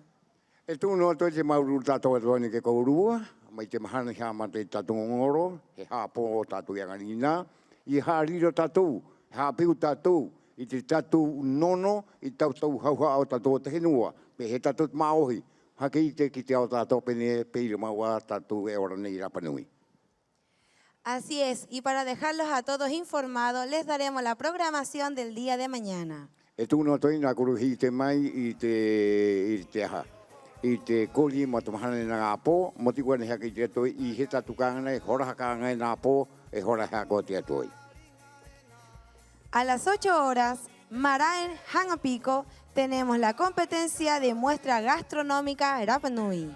E tūra nolei a pō, i hora wau o te pō ana, i te Marae Hangapico, i te tunu kai. A las 10 de la mañana, en Marae Hangapico, competencia de pintura en Mahute, categoría niños y adultos. I Hangapico te koa, i ahuruara o te pō ana, te aati o te peni, i runga te Mahute, te whiapari e te ngapoki. Demostración y competencia de confección de collares de conchitas. Te tui korona te koa, i te Marae a pō mai te horane ma te haki te atuena. Competencia de tallados Moai. Te aati o te trai moi i te Marae mai te ahurua o le pēmua o te pōa. Competencia de exposición y pesaje agrícola. Te haito tokoa o te haapu o i hangapiko tokoa me te ahurua o le pe mua. A las 11:30 de la mañana en Hangapico tenemos la competencia de pesca nadando. I te ahuruma hoi o te ahuruma hoi te awha, te aati o te hikau i Hangapico. A las 3 de la tarde en Hangapico tenemos la gran competencia de regata. Te aati waka poi te horotoru o te ahiahi Hangapico, te hora na kuhagi te hete ke korua. A las 20:30 horas en este escenario de Hangabarebare tenemos segunda etapa competencia de conjuntos categoría niños. A poi te hora wau te poi te awha, i runga i te ahune i te aati te hoa o te ori o te ngāpoki. Muestra traje típico de fibra de plátano de uka nehe pacomio. I te toka kai e watuena te uka, mahaki te te tōna kahu o mahane nā po, mai te hora wau e te awha te po a moa. Segunda etapa, competencia conjunto de baile categoría adulto joven. Te aati te koa po o te tanga api o te ngāpoki o te whia pāri te aati o te mahane nā po te ori. Presentación artística coros del Centro de Adulto Mayor. Aati te koa te himene a po te whia pāri o te Centro Cultural o tatu te hinua. Y cerramos la noche con presentación artística del grupo ACA. Mo puro te po o te mahane nā po, te o mai te aito te himene o te nuna a aka, traue ingoa. Así es que público querido mío, vamos a presentar y dar la reseña del siguiente artista que va a subir a alegrarles la noche, a entregarles cariño, a darle amor y mucha felicidad. Hangarawika es una banda musical que ha logrado destacarse en la escena gracias a la participación activa de sus talentosos miembros. Hangarawika como vocalista, Kauira Borges como bajista y Ata como baterista. La historia de la banda se remonta a los inicios de Hangarawika como compositor, donde desde una edad temprana participó en festivales como Kamau Tereo. E tūna te hakapotono i te amo o runga te nunani kei atu ningo te aho muhimene atu ke kōrua, ko nā ko tatarato e te ukanei i te amo raua, pehi tu ei ki runga te aho i te mane kuanganina. Pehi wā tatuana ti aturi, e tūru atu hakapoto, e wai me koe tahi minuti, i maora ho auku ki Polinetia toa, e tai noa to te whātaka tu en tapote arofo i tō Polinetia tō maari wa maru ruto ni matara, e tō ane noa tō te whāpai o te henua matuita. Kau hanui tō te henua matuita, i orana, i tō te mau maohi te whae ni te pae no Polinetia toa. Amui noa te arofo i au tō i te mo. Así es como también quiero dar un muy fuerte aplauso, un muy fuerte agradecimiento a todo el equipo técnico, a todo el equipo logístico y a todo el equipo de la municipalidad que ha entregado arduamente todo su trabajo para que este festival salga hermoso y todos ustedes puedan disfrutar. Tū no altua i te aroha tu nau ki te nuna a ki te puahu o te nuanga o kona o te muni. O raua te hakamakenu i te ngorne anganina. I neu kuki e te rawa ingoa. Mai runga e tōro ki rau ki te kaukau, ki te kaukau. I anganina o raua te hakamakenu. Te hakananu i te ngorne o tapate rapanui. I roti te rawa nou, ma hakamakenu. I roti te mahana tātoa tātua e pirinei me te mahana hamatai ki te mahana hakawapea no atuei. Te mauru tātoa no atuei ke kōrua o te harira kōrua. Mo tia tūri kōrua ki te nuanga o te konani o te muni. Siguiendo con la presentación artística que se va a presentar esta noche, lo que define la música de Hangarawika son las baladas rock que exploran temas profundos como el amor y los sueños de los jóvenes. Sus canciones no solo son una expresión artística, sino también una ventana a las experiencias y emociones que resuenan con su audiencia. La instrumentación cuidadosamente elaborada y la voz distintiva de Hangarawika han contribuido a crear un sonido único y totalmente atractivo.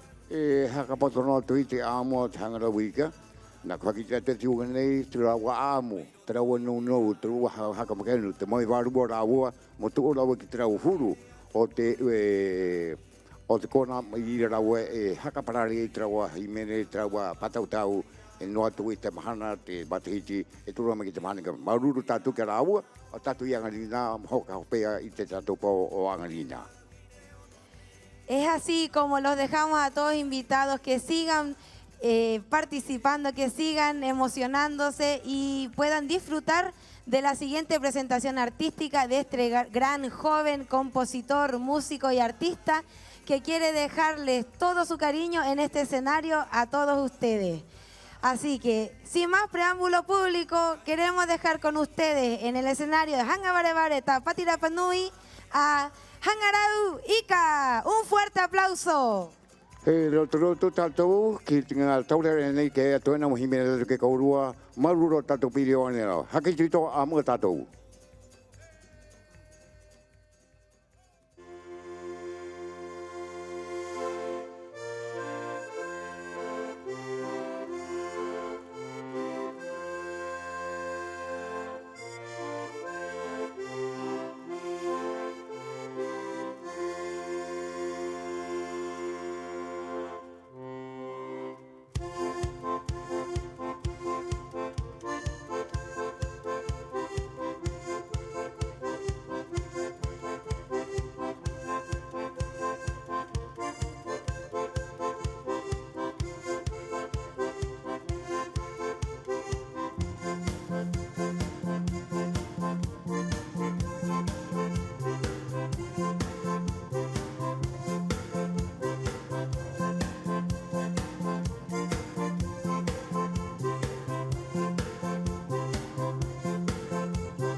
tōku akari I te pō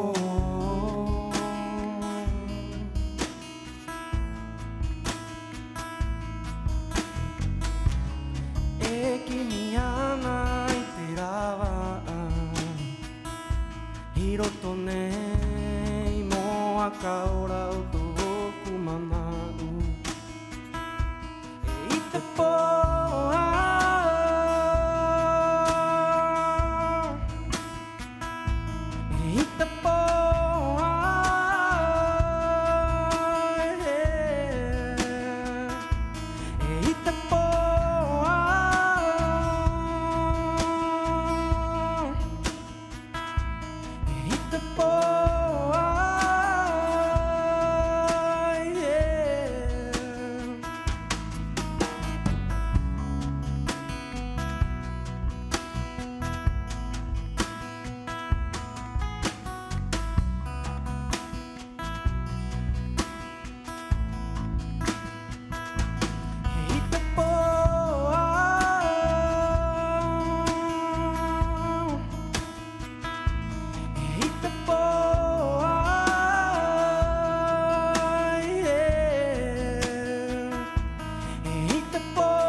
Maururu.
poanga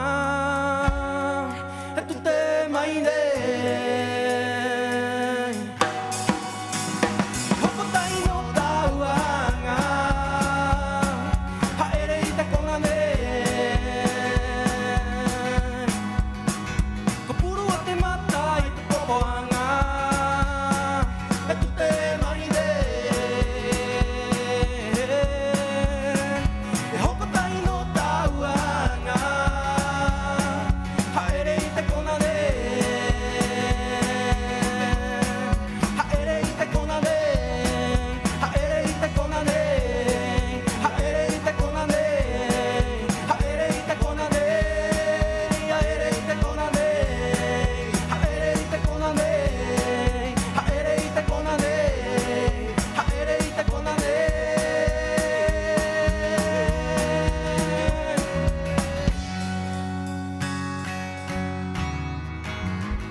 Maururu, la gente que está bailando allá. Maururu por quedarse. Vale, Maururu, muchas gracias a las personas que se quedaron a escuchar la música. Vale, Otaina Maururu. Un agradecimiento especial ahí al sonido, a la gente que está sacando fotos. Ha sido un largo día, así que Maururu. Maururu. Kitea tu ae, kitea tu ae, etania tu yamato kiako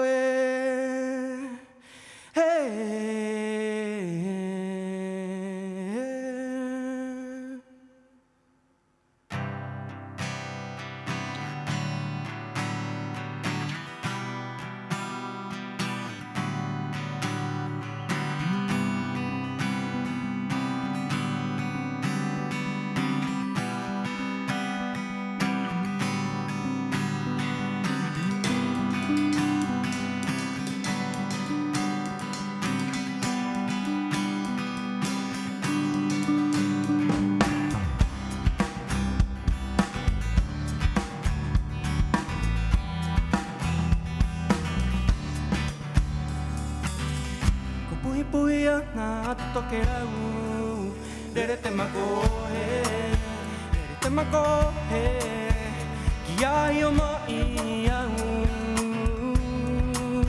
i te ui mau, ko ai te tau ko ai te au,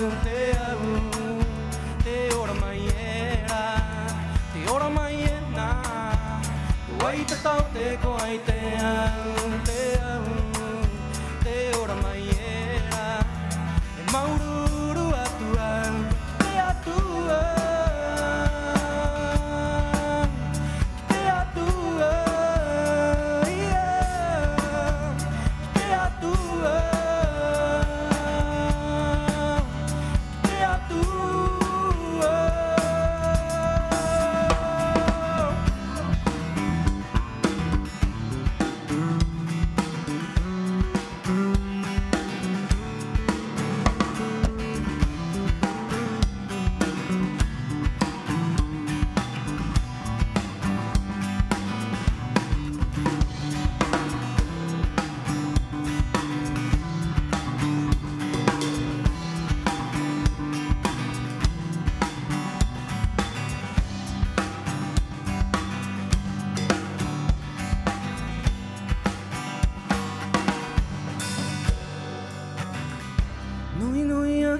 Te hapu e o ka mai era vai tupunga era e totahi ana me era ke mai roto ia ue o Maururu atua te atua te atua te atua.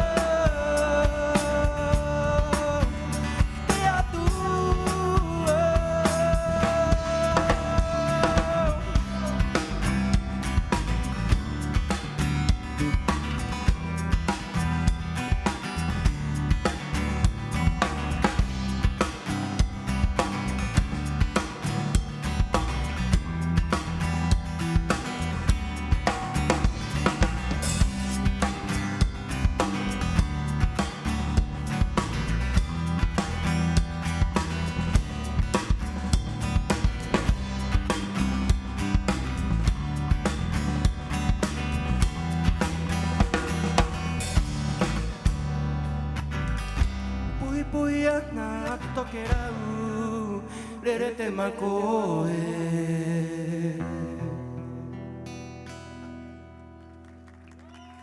Maururu, Maururu.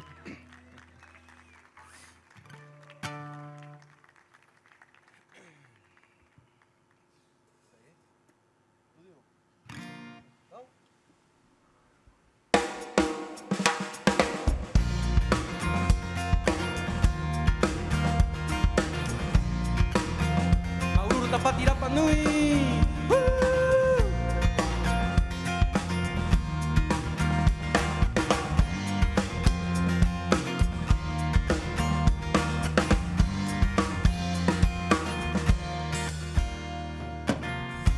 Aramai te tu e hakamai ha te nua e kai mangane e no koi te moana ne hiru nai te wawe i te take o i roto te ra tere koe i runga i te waka e kimi no koe i runga i te manu mo toto i koe i te kahi ko tu o hera e tangi mai ena ko tu o hera e tangi mai ena e koro e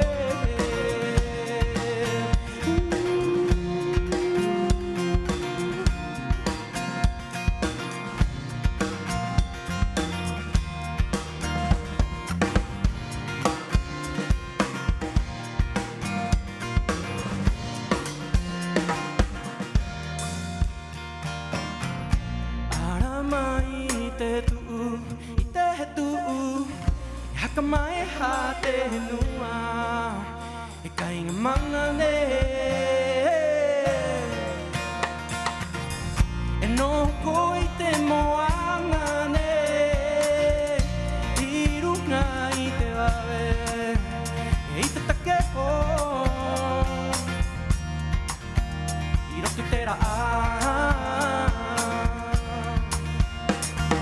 e haka tere koe i runga i te waka e kimi no koe i runga i te manu mo toto i koe i te kahi ko tu o hera e tangi mai ena ko tu o hera e tangi mai ena e koro e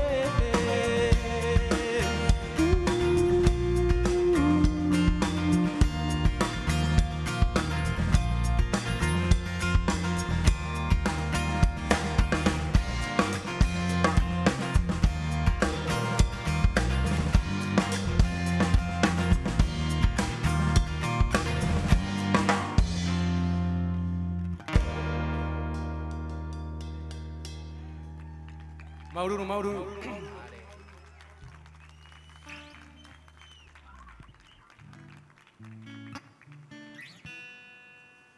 Bueno, esta es una canción muy especial. La isla es un lugar muy fuerte y da y quita. Y de eso habla esta canción.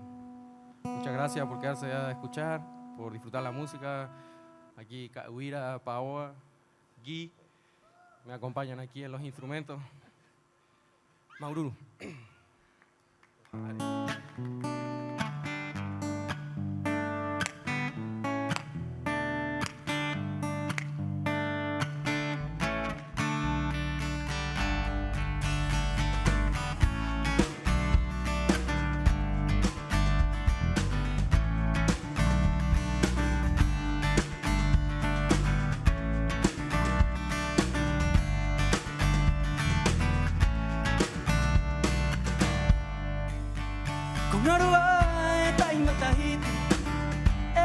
Tahiti y tu papera e pure maiena con arua e taima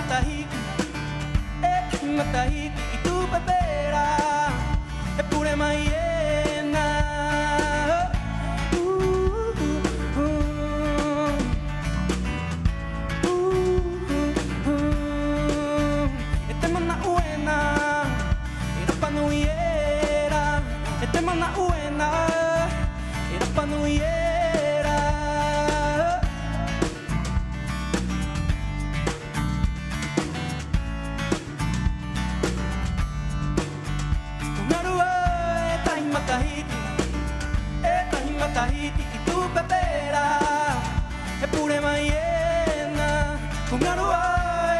Tahiti, Tahima Tahiti, y tu pepera, es pure Mayena.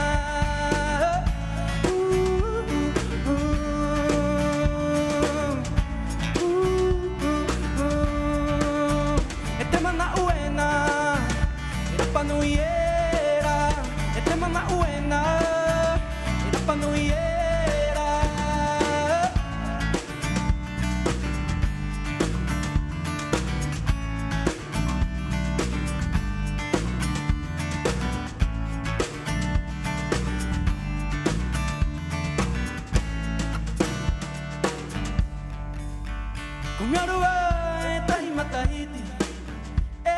Tahiti y tu pepera es pure Mayena. Con Aruba, Tahima Tahiti, Tahima Tahiti y tu pepera es pure Mayena.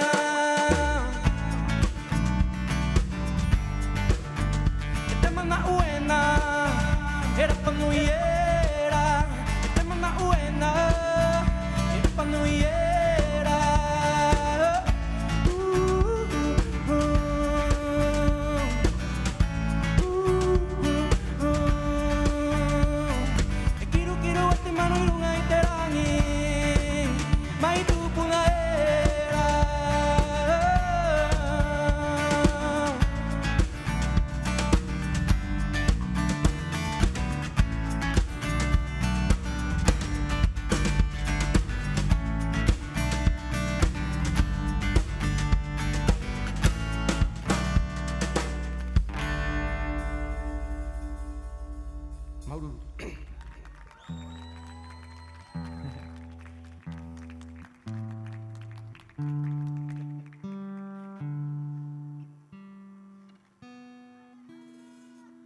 Vale.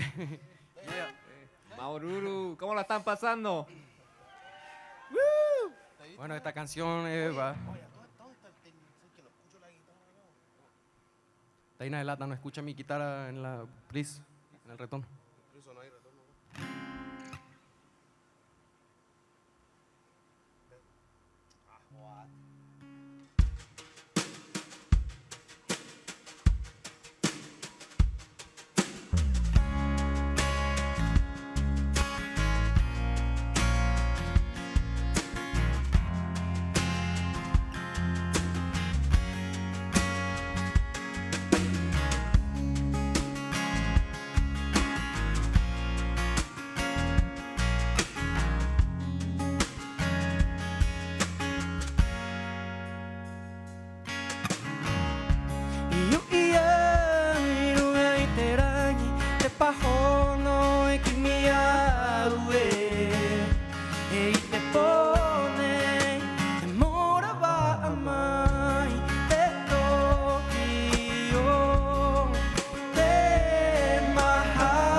Maururu, Maururu.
Bueno, con esta canción nos queremos despedir. Muchas gracias por quedarse hasta tarde.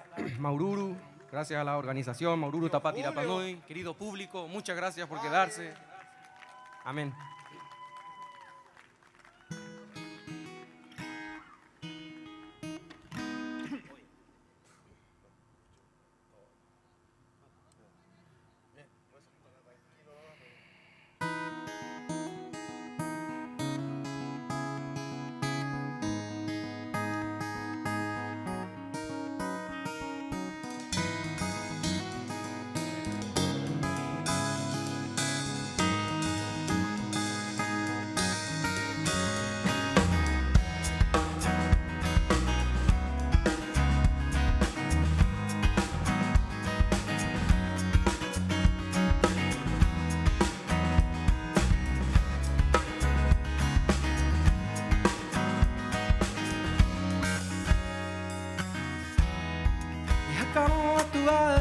tatauti o te wawe e hati mai era i tu ngongoro era e hakaro atu ai tatauti o te wawe e hati mai era i tu ngongoro era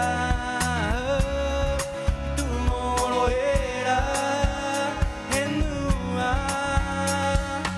aroa te waka i runga i te ara te mai te wawe he te tangata Ere te manu i runga i te tangi, tangi Aroa te waka i runga i te ara te mai te wawe he te tangata Ere te manu i runga i te tangi he nua Te tangi paikawa Te tangi he nua He nua Tangi he nua Te tangi paikawa Te tangi he nua He nua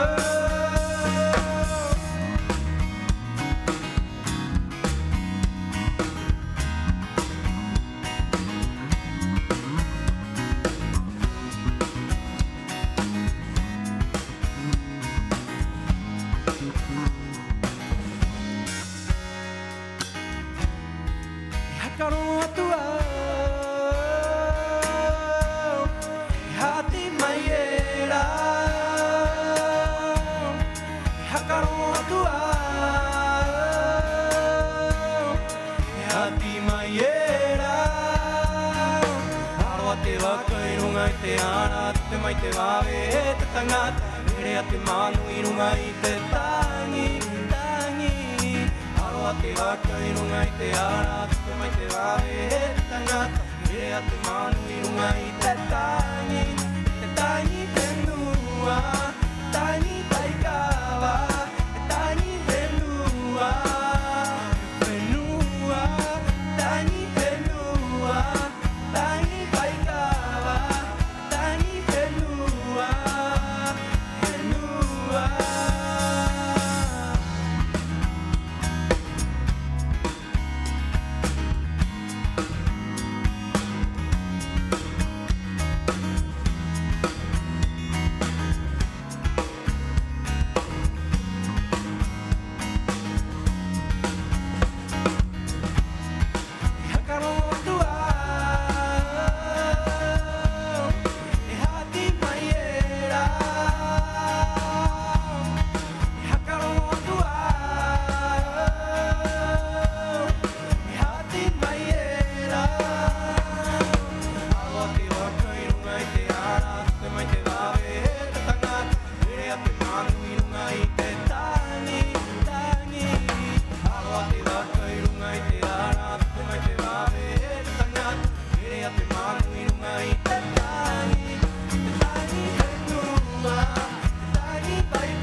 Maururu, buenas noches. Muchas gracias. Buenas noches.